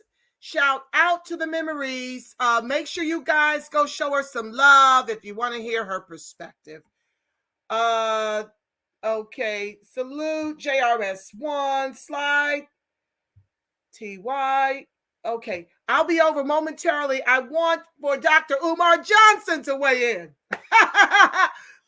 Okay, y'all have to go show King Kong Consciousness some love. Listen, I don't spend money on Dr. Umar. I believe him and several others out here are just grifting off the Black community, which I have a problem with. So, but I do love the brother's mind. He spits fire. So I needed his help bringing my point home. Now, I'm here to tell you, I don't agree when they sit up here and say, don't vote for the demon rats, ergo stay home and withhold your vote. I'm not on that nonsense. But what he's got to say about what I've been sharing with y'all for the last few years, oh, I'm about that life. I got to share it with y'all because only he can say it like he can say it. I can't say it like he said it. I may weigh in, but that brother spit fire when he talked about the ethno-genocidal plans of these demon rats concerning Black American freedmen. Negro, and he needs to be memorialized over here. Preferably, he won't give me no strike. King Kong Consciousness, make sure you go show your love on his channel. Let me share my screen. We're almost there, y'all. We coming around the mountain, I promise. Oh, Lord. Oh, so much to share, so much to share. Hold on. Where is he at? Oh, here he is. Okay, stand by. Texas and Florida, all the way to New York and Chicago? Why can't they find another place for them somewhere else? All the states between Texas and Illinois, all the states between Florida and New York, all the states you got to pass. Think about it, brothers and sisters. Look at all the states you have to pass from Florida to Illinois. Look at all the states you have to pass from Texas to New York. Why are they bringing all these migrants to New York and Chicago? Philadelphia, we have 900 migrants with many more to come. Philly has 900 so far with many more to come. They're targeting the 10 blackest cities. Negro removal. This is not a migrant crisis. This is a Black replacement crisis. If this was a migrant crisis, why not send them to states that don't have a lot of people? If this was really about finding a place for these migrants, why are they not going to North Dakota? Why are they not going to South Dakota? Why are they not going to Montana? Why are they not going to Utah? Why are they not sending them to these large white states with small populations? If you want a home, look at all that space out there in Montana, in Idaho, in North Dakota, in Wyoming, in South Dakota. Why not send them to the white states? Why are you forcing migrants into already overpopulated Black cities, brothers and sisters? This is a purge. They are purging Black power. They are purging Black politics. And they are purging the Black population. And they are purging Black programs. The reason they are targeting New York and Chicago, they are the two strongest Black political bases. They are the two largest Black cities. They need to dilute the political power of Black New York City, and they need to dilute the political power of Black Chicago. And I am disappointed in Mayor Eric Adams, and I am disappointed in Mayor Brandon Johnson. I am disappointed in Mayor Eric Adams, and I am disappointed in Mayor Brandon Johnson, because as Black mayors, they should be standing up for Black people. They should be saying, my money is for my city. I am not going to take money from Black people and give it to people who are not even American citizens, who don't even like Black people. These migrants are anti-African. These migrants are anti-African. These migrants, brothers and sisters, are anti-African. So not only are you overpopulating already overpopulated Black communities, you are bringing in people who hate us. You are bringing in people who don't like us. Brothers and sisters, this is a purge. They're going to use the migrants to take all the resources, all the food, all the shelters, all the housing, all the jobs, all the medical, all the resources. The migrants are monopolizing the resources. $51 million. Chicago has 65,000. I share with y'all that 51 million is on top of other monies for a total of, it's on top of other monies for a grand total of 211 million that they've spent on these illegals in Chicago. Homeless Black people. Chicago has more than 65,000 homeless Black people. New York City has over 50,000 homeless Black people. We have single Black mothers homeless with children. We have single Black mothers homeless with children. We got unemployed Black men and half the Black men in Chicago are unemployed. Half the Black men in Chicago are unemployed. To my earlier point about the unemployment numbers that these demon rats and Republicans alike, they keep lying about how they've improved our numbers. Gavin Newsom was just on with Sean Hannity on Fox, lying about the Black American unemployment numbers. They are lying. Those stats are outright lies. We have overwhelming unemployment and underemployment throughout the nation. So to my point, he's telling you that half the Black men in Chicago, what used to be one of the blackest cities, fast turning Latina, okay? He's telling you that our brothers are 50% of the unemployed. I've shared with you on a prior live that 18,000 of our ex-felons are homeless without jobs. And I share with you that when our homeless ask for housing, they are put on a wait list so that the illegals can be accommodated. Half the Black men in New York are unemployed. Half the Black men in New York are unemployed. So how you got 51 million in Chicago, 51 million in Chicago for migrants when we have Black people who don't even have their basic needs being met? And then in New York has 61,000 migrants, 61,000. And Mayor Eric Adams is using Black people's tax money. Mayor Eric Adams in New York City is using Black people's tax money to house in New York City hotels.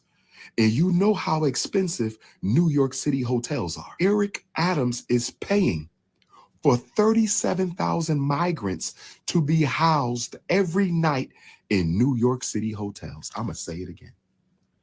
I'm going to say it again. I'm going to say it again. Eric Adams is paying Black people's tax money. Eric Adams is paying for Black people's tax money to pay for 37,000 migrants to be housed in New York City hotels. Lord have mercy. How much money is that every night? Can my New York City Africans tell me how much is Eric Adams paying every day for 37,000 migrants to be housed in New York City hotels every night? 37,000 migrants a night, and we paying for it. $51 million in Chicago. They paying for food, clothing, shelter. They have opened up the closed schools in Chicago.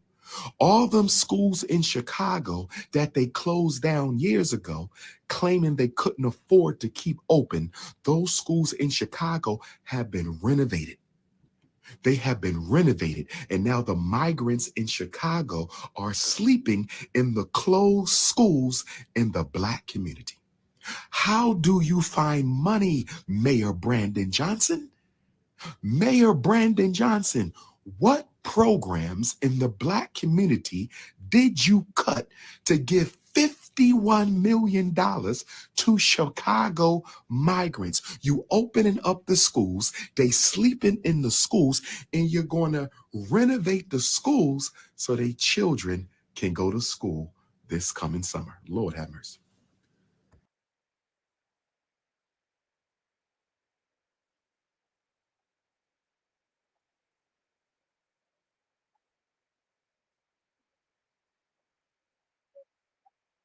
Sorry, guys, I cut that too soon. Hold on. I got it. He's just spitting fire. I got to bring him back. Do you steal tens of millions of have money for jobs for dollars to Chicago migrants? You opening up the schools, they sleeping in the schools, and you're going to renovate the schools so their children can go to school this coming summer. Lord have mercy. If you didn't have money for homeless Black people, if you didn't have money for jobs for Black people, if you don't have money for food for Black people in New York and Chicago, how do you overlook American citizens? How do you overlook American African tax-paying citizens? How do you steal? How do you steal tens of millions of dollars from Black people's tax coffers and use it for people who don't even like them? Brothers and sisters, this is not a migrant crisis. This is a Negro removal purge. And let me show you what these ingrates are doing in these hotels. And now the city has driven Chicago Blacks into economic ruin and want to offer them $100 a day to take in these illegals. They never offered us money to bring in our own, to help house and feed and clothe and make sure our own were educated. But now they miraculously have $100 per day of Black tax dollars to give back to the people they robbed it from, to house them, for them to become squatters, and then make it hard to remove them, driving the Black homeowners out and gentrifying them out to make these illegals homeowners. Watch what they did to the New York City hotel. Well, at least this one story. It's happening all over the country. Well, it's happening in places where the illegals are being bused from Texas and Florida into Black communities. Watch.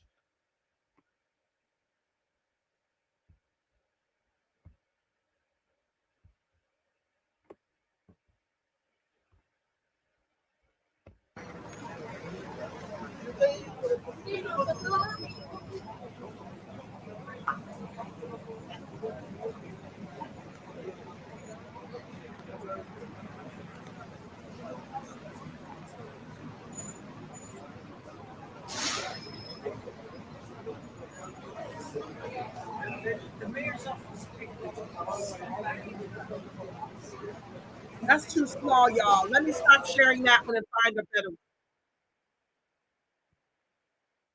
Hold on, guys. I got to find a better one. That I don't like the way that's showing up on my screen. Hold on.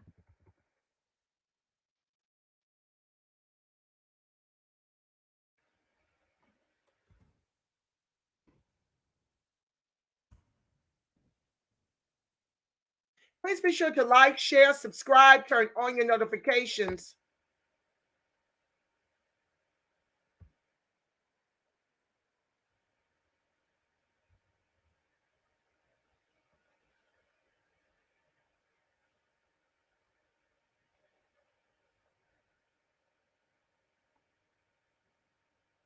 Hold on, guys.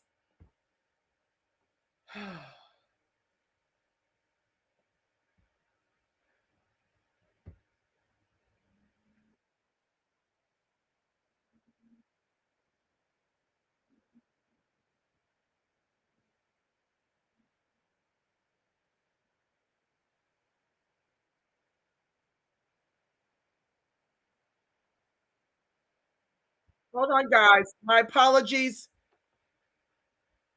I need to show you what's going on and what's coming to the Chicago Black homeowners if they allow this into their houses.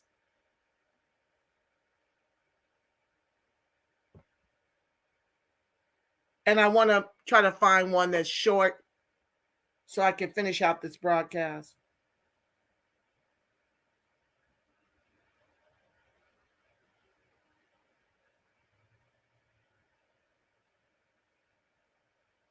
Hold on, guys.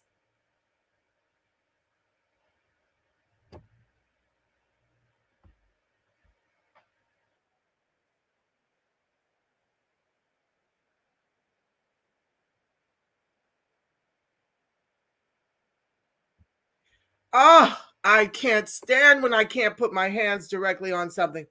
This is why I actually, this is why I opened up all of my vids and had them prompted and queued up. I might not be able to do this one. Okay, here we go. Stand by. Thank you for your patience. Please be sure to like, share, subscribe, turn on your notifications if you feel so compelled. Bless the Cash App, bless the broadcast so I can keep this coming to you. Okay, hold on, guys. Bags of food being thrown away because the migrants don't want to eat them and they just go to waste. This is all food that is going to waste. This is insane. This is fresh. This is good food, but they don't want to eat it. They said they don't like it. Now, what you just saw is this huge amount of food that's been thrown away daily at this big New York City hotel that's being used to house illegal immigrants. Now, according to this whistleblower, more than 36,400 have come to New York City in the last few months, and city officials have put them up in at least 14 hotels, one of them being The Row in Times Square. Now, that's where the pictures that you're seeing right now were taken. My next guest, Felipe Rodriguez, says that he's worked there since 2017, but now that illegals have taken it over, the place is complete chaos. And Felipe joins me now. Felipe, good to see you tonight. Now, when you say chaos, tell us what you mean. Fights, drugs, altercations, other violations? Good evening. Nice for you to have me. Thank you. The chaos that we see at the Row today is compiled by migrants being drunk, drinking all day, smoking marijuana, consuming drugs, and domestic violence, people having sex in the stairs, young people, teenagers. They use the fire exit stairs to go in there and do what teenagers do.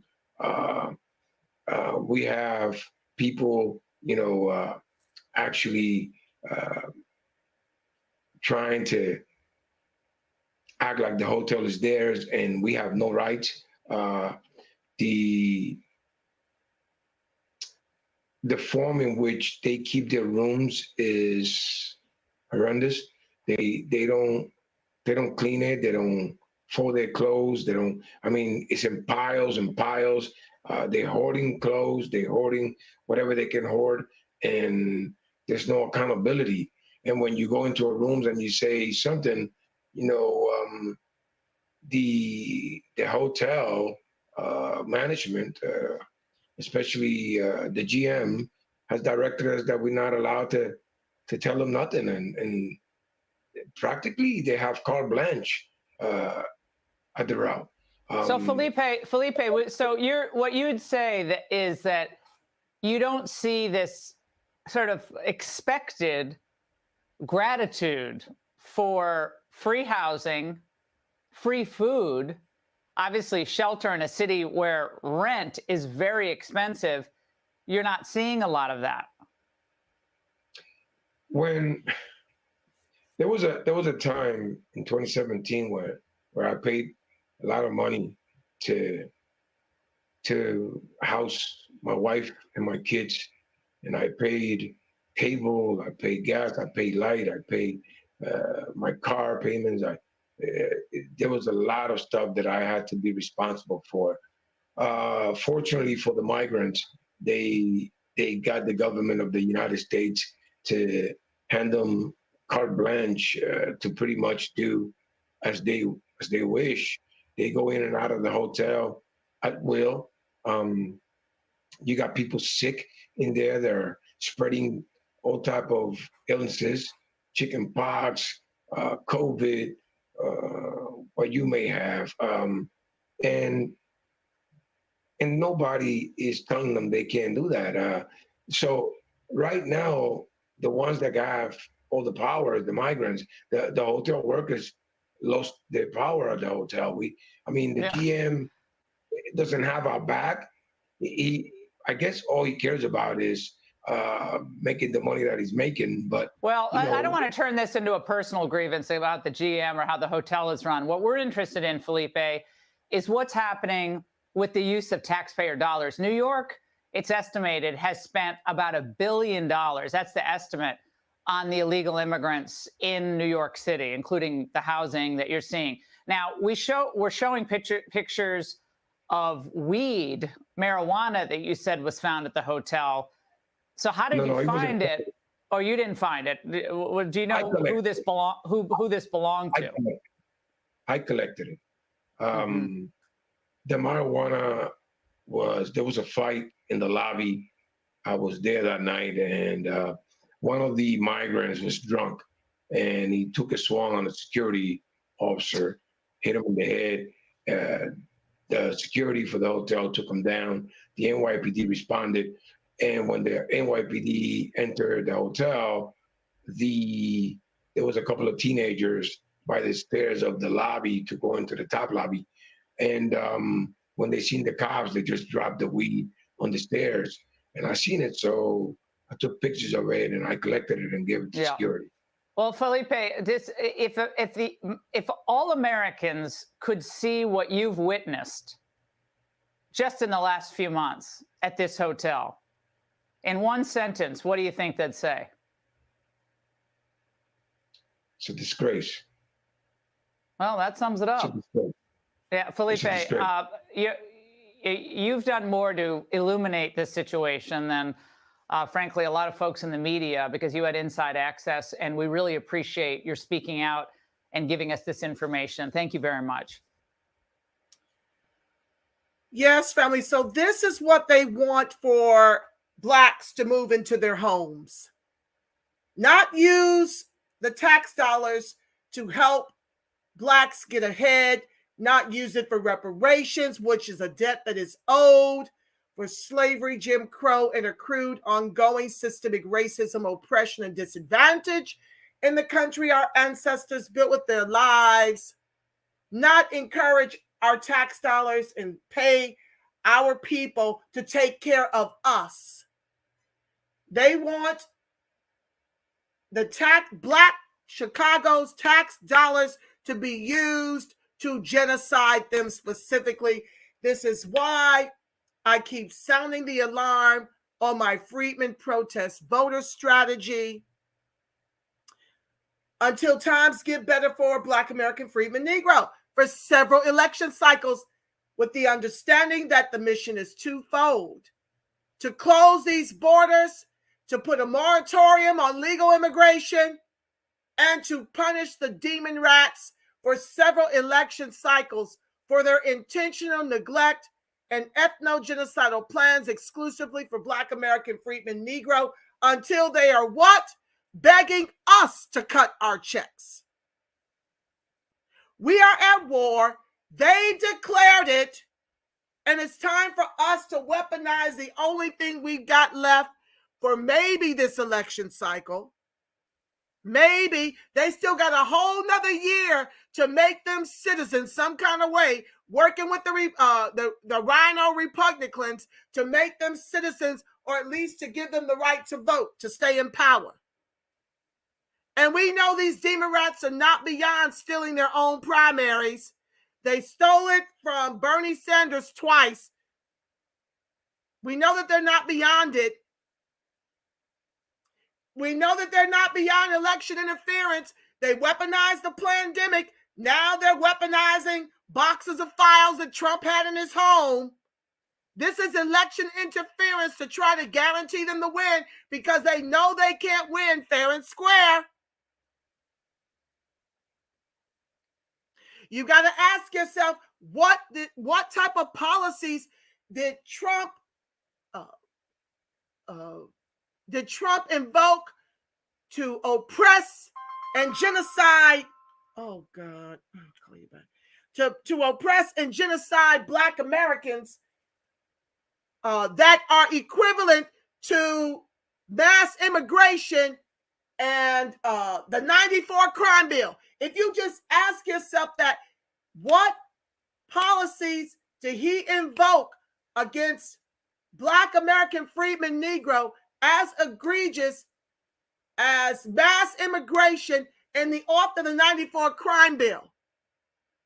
So what? He tweet mean, he spoke mean, he got in bed with his wiggerant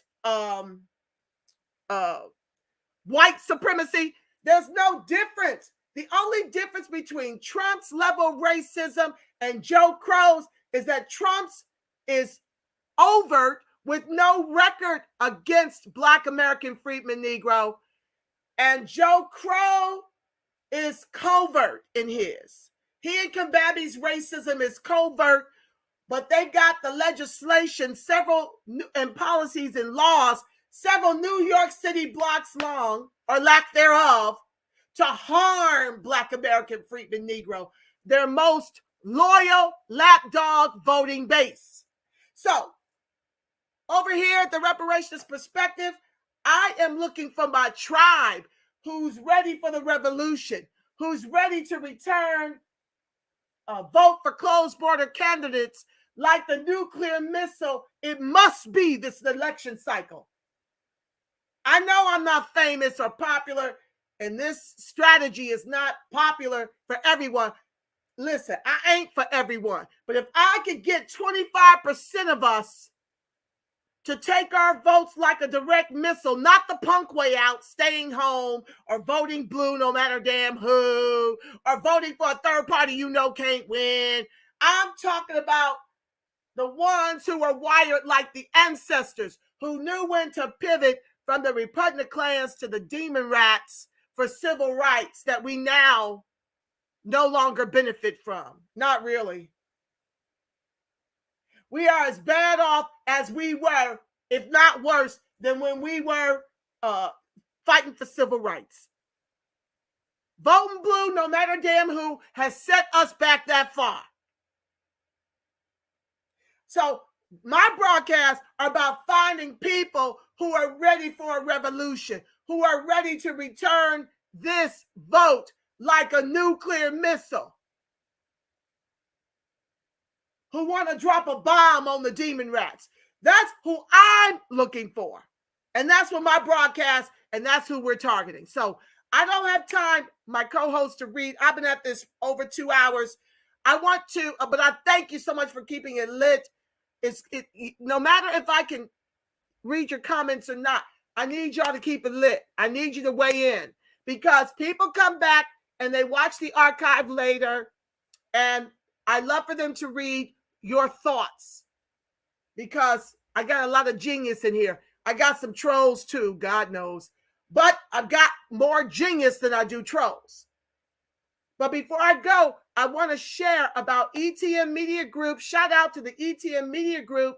Their documentary, my God, they made this beautiful documentary about reparations. Your hostess with the mostest, was privileged to get a small segment. I got some FaceTime in the documentary, so I'm going down in history in the documentary. I'm so ecstatic about that. But I want to share with you the link so that you can go and order it. And I love this brother because he made it reasonable for everybody all over the country to get a copy of it for $4.99. That's how much he loved the people. but I told him I would advertise it and promote it in all my social media spaces and on all my broadcasts. So, because he deserves, he and Kim Mims, who took the time to put this beautiful documentary together, deserve to be paid for this work. It took hours. Well, that's my thermos, guys. Sorry about that. It took hours for them to put this beautiful documentary together. And I want to share that with you before I give us the spiritual treatment and pray us out. Stand by. I'm going to share the link in the chat as well. Stand by.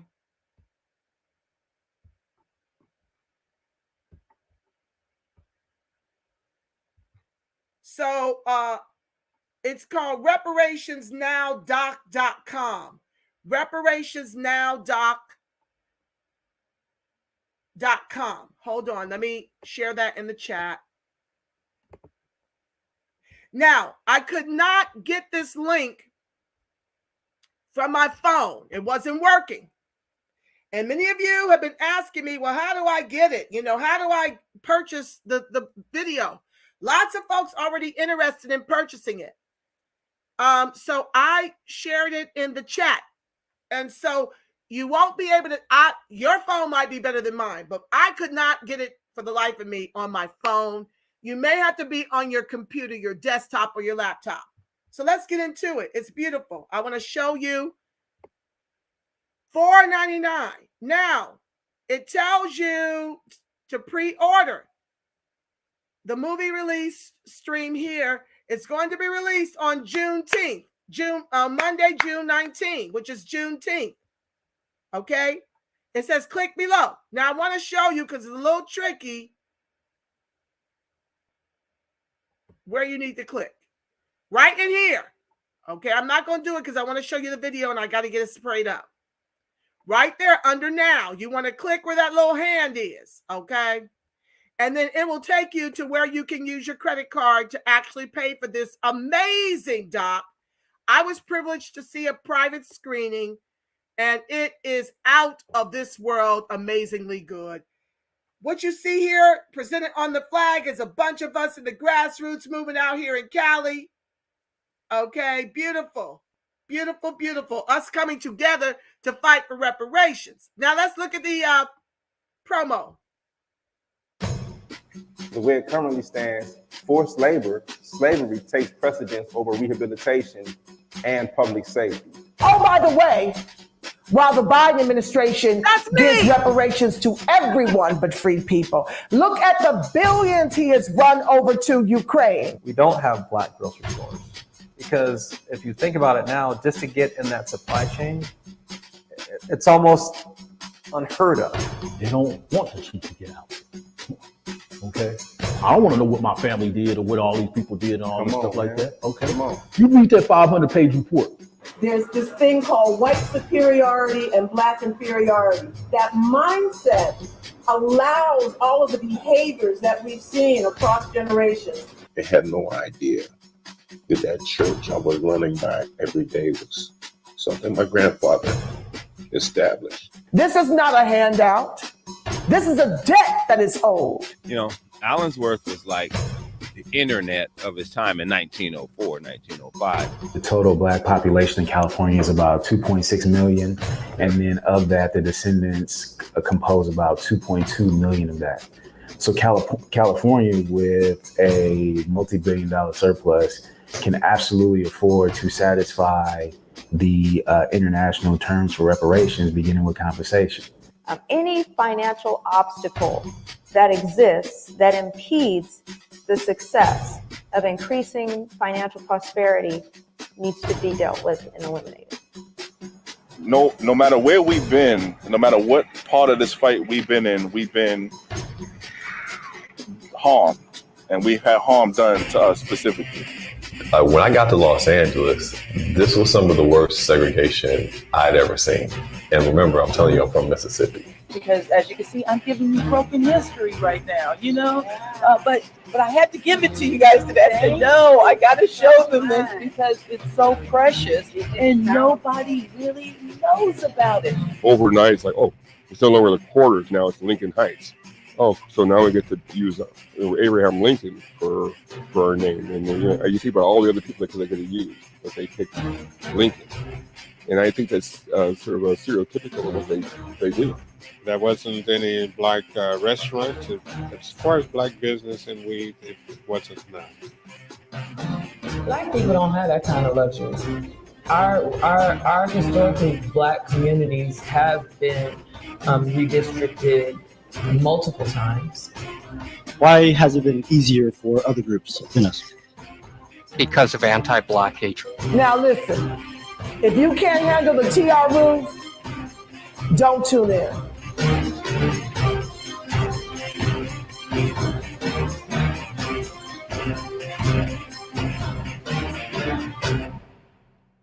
Was that not fire?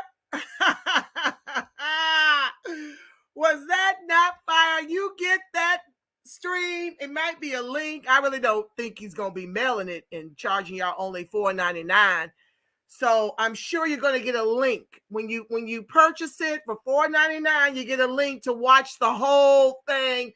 It is rich. It is epic. It is a must-have to share with your children and your grandchildren and your great-grandchildren about how we were, in fact, enslaved out here in the state. Lots of folks don't know this history, and ETM put it together beautifully. I'm so proud of them. And I want you guys to help to make this video go viral and spread that link to everyone. Let all the folks know that on Juneteenth, this is a present from ETM, a documentary they've been working on a couple of years now, and it is rich and it is epic. With that being said, family, I did want to read one more thing because I don't know if I'm going to be back before Juneteenth. I'd like to come tomorrow. I don't really know that I will. I just have to see. I'm not going to overpromise and underdeliver. But I do want to memorialize this broadcast in the name of Juneteenth. And I want to share something one of the persons authored on one of the posts that I shared in my Twitter, in my Facebook. Let me see if I can share the image of our Juneteenth flag, because I am really over folks mishandling and misappropriating our flag. I don't know if I can show it. I thought it was a part of my downloads. Hold on, y'all.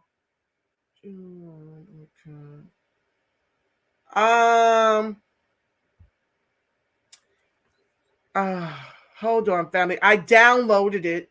Hold on. Let me see if I can share it as part of my. Hold on, guys. Just give me a second. I'm trying to figure out how to show you that recent download. Downloads. Hold on, family. My apologies for the delay. I thought I could just go right to it. Let me see if it's in my pictures. My apologies. It's taking too long. I don't want to belabor. Let me see here. Hold on, guys.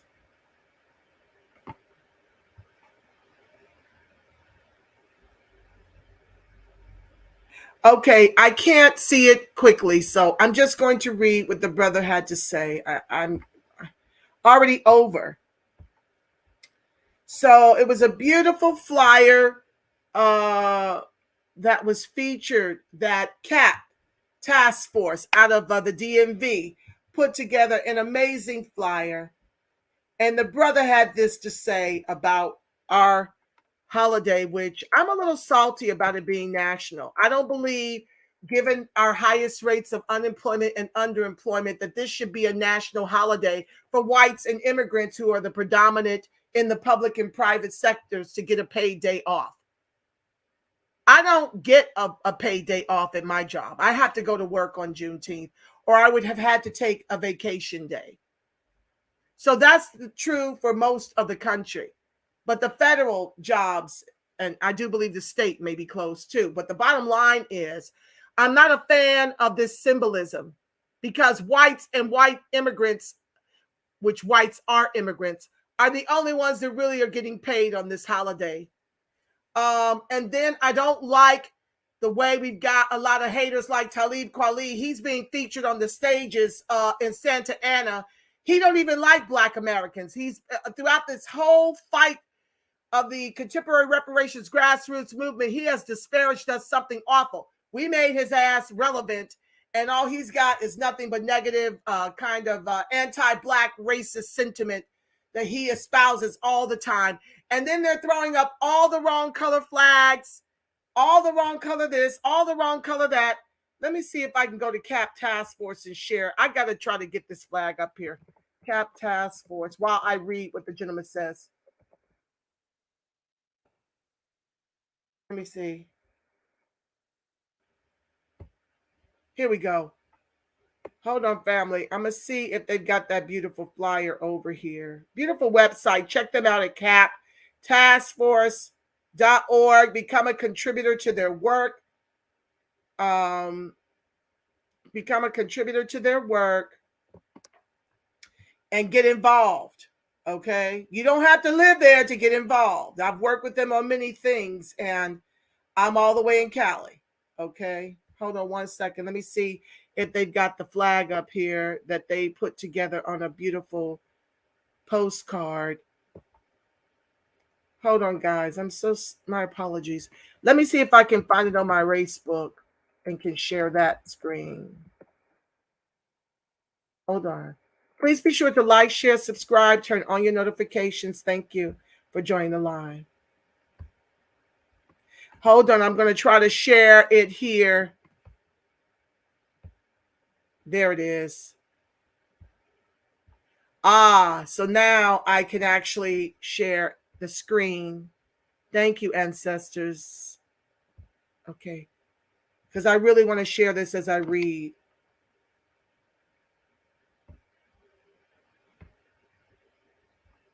That's our flag. Now, in case you don't know, let me get my glasses. Where are they at? Okay. In case you don't know the history, the history of Juneteenth is all about Texas finding out, I want to say 2 years after the fact, that we were a freed people. So I don't like the fact that all these other groups are trying to make it about them. Juneteenth ain't got nothing to do with Black immigrants or white folks, like I've seen advertised on different things. And all these people out here on a grift. That's another thing I don't like, the commercialization of it. Even in Leimert Park, it's ran by Pan-Africanists. They're running these red, black, and green and yellow flags when that ain't got nothing to do with it. Texas decided this would be their flag. This is the Juneteenth flag, and the symbol for how those crackers down there didn't find out they were free until 2 years after the fact. And this is what they've been celebrating ever since. Same thing with Memorial Day. Beautiful Black children were circling the mall, this little building of some sort. They were circling. I didn't even get to come with that broadcast, but Memorial Day was something our people originated. Black American freedmen, Negro, started Memorial Day after we fought and won our emancipation during the Civil War. They would march around this building, laying flowers and doing all kinds of things, singing and praising the brothers who lost their lives fighting for this godforsaken country. But it did win us our emancipation. I'm just saying, they always want to take our stuff and whitewash it, and that's what's problematic for me. So I wanted to give you the truth of what's happening, and I want you to take this flyer. It's on my Facebook page, and it's in my Twitter at the Reparations Perspective, and it's on my Facebook, TRP Nirvana. And I want you to have this and educate your children that all this other nonsense that's going on at these events throughout the whole entire weekend, it's a money grab, not being placed back into the people whom the holiday is really all about. It's to line their own Black immigrant, white immigrant pockets, and it's being largely misrepresented. So I liked what my brother had to say about it, and I wanted to read while I have that shown there.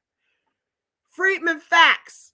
In the Constitution, our class designation is Freedmen American.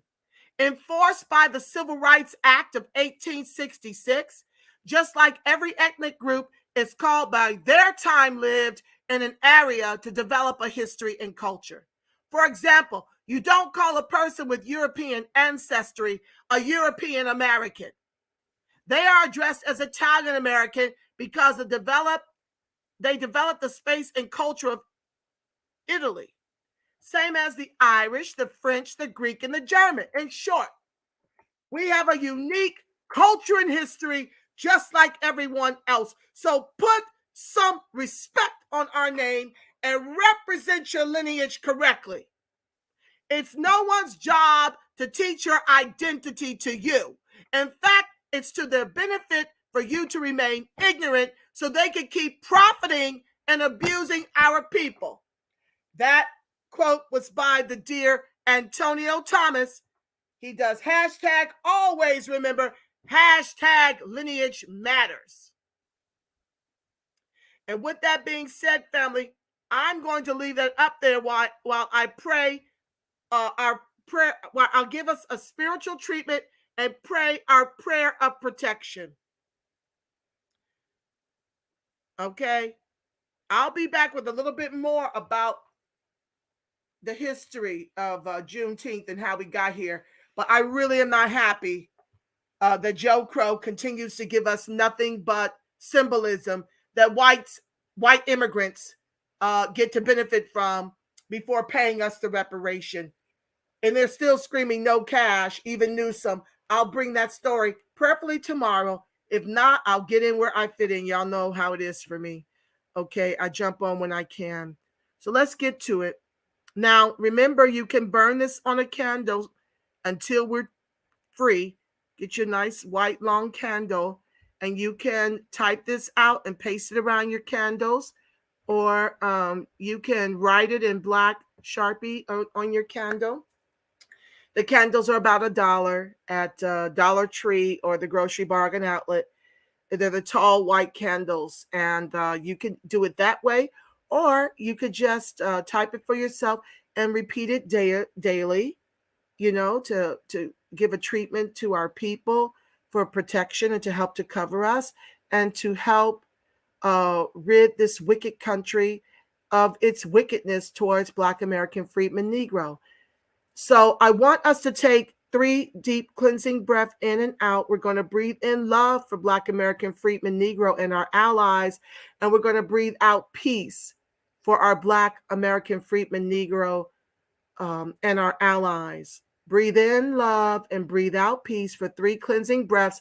We're going to become still, and you're going to say aloud or within yourself as I cite the spiritual treatment. That's how we're going to put our consciousness to this treatment and break this cycle of our ethnocide, okay? So let's start. Breathe in love for Black American freedmen Negro and our allies.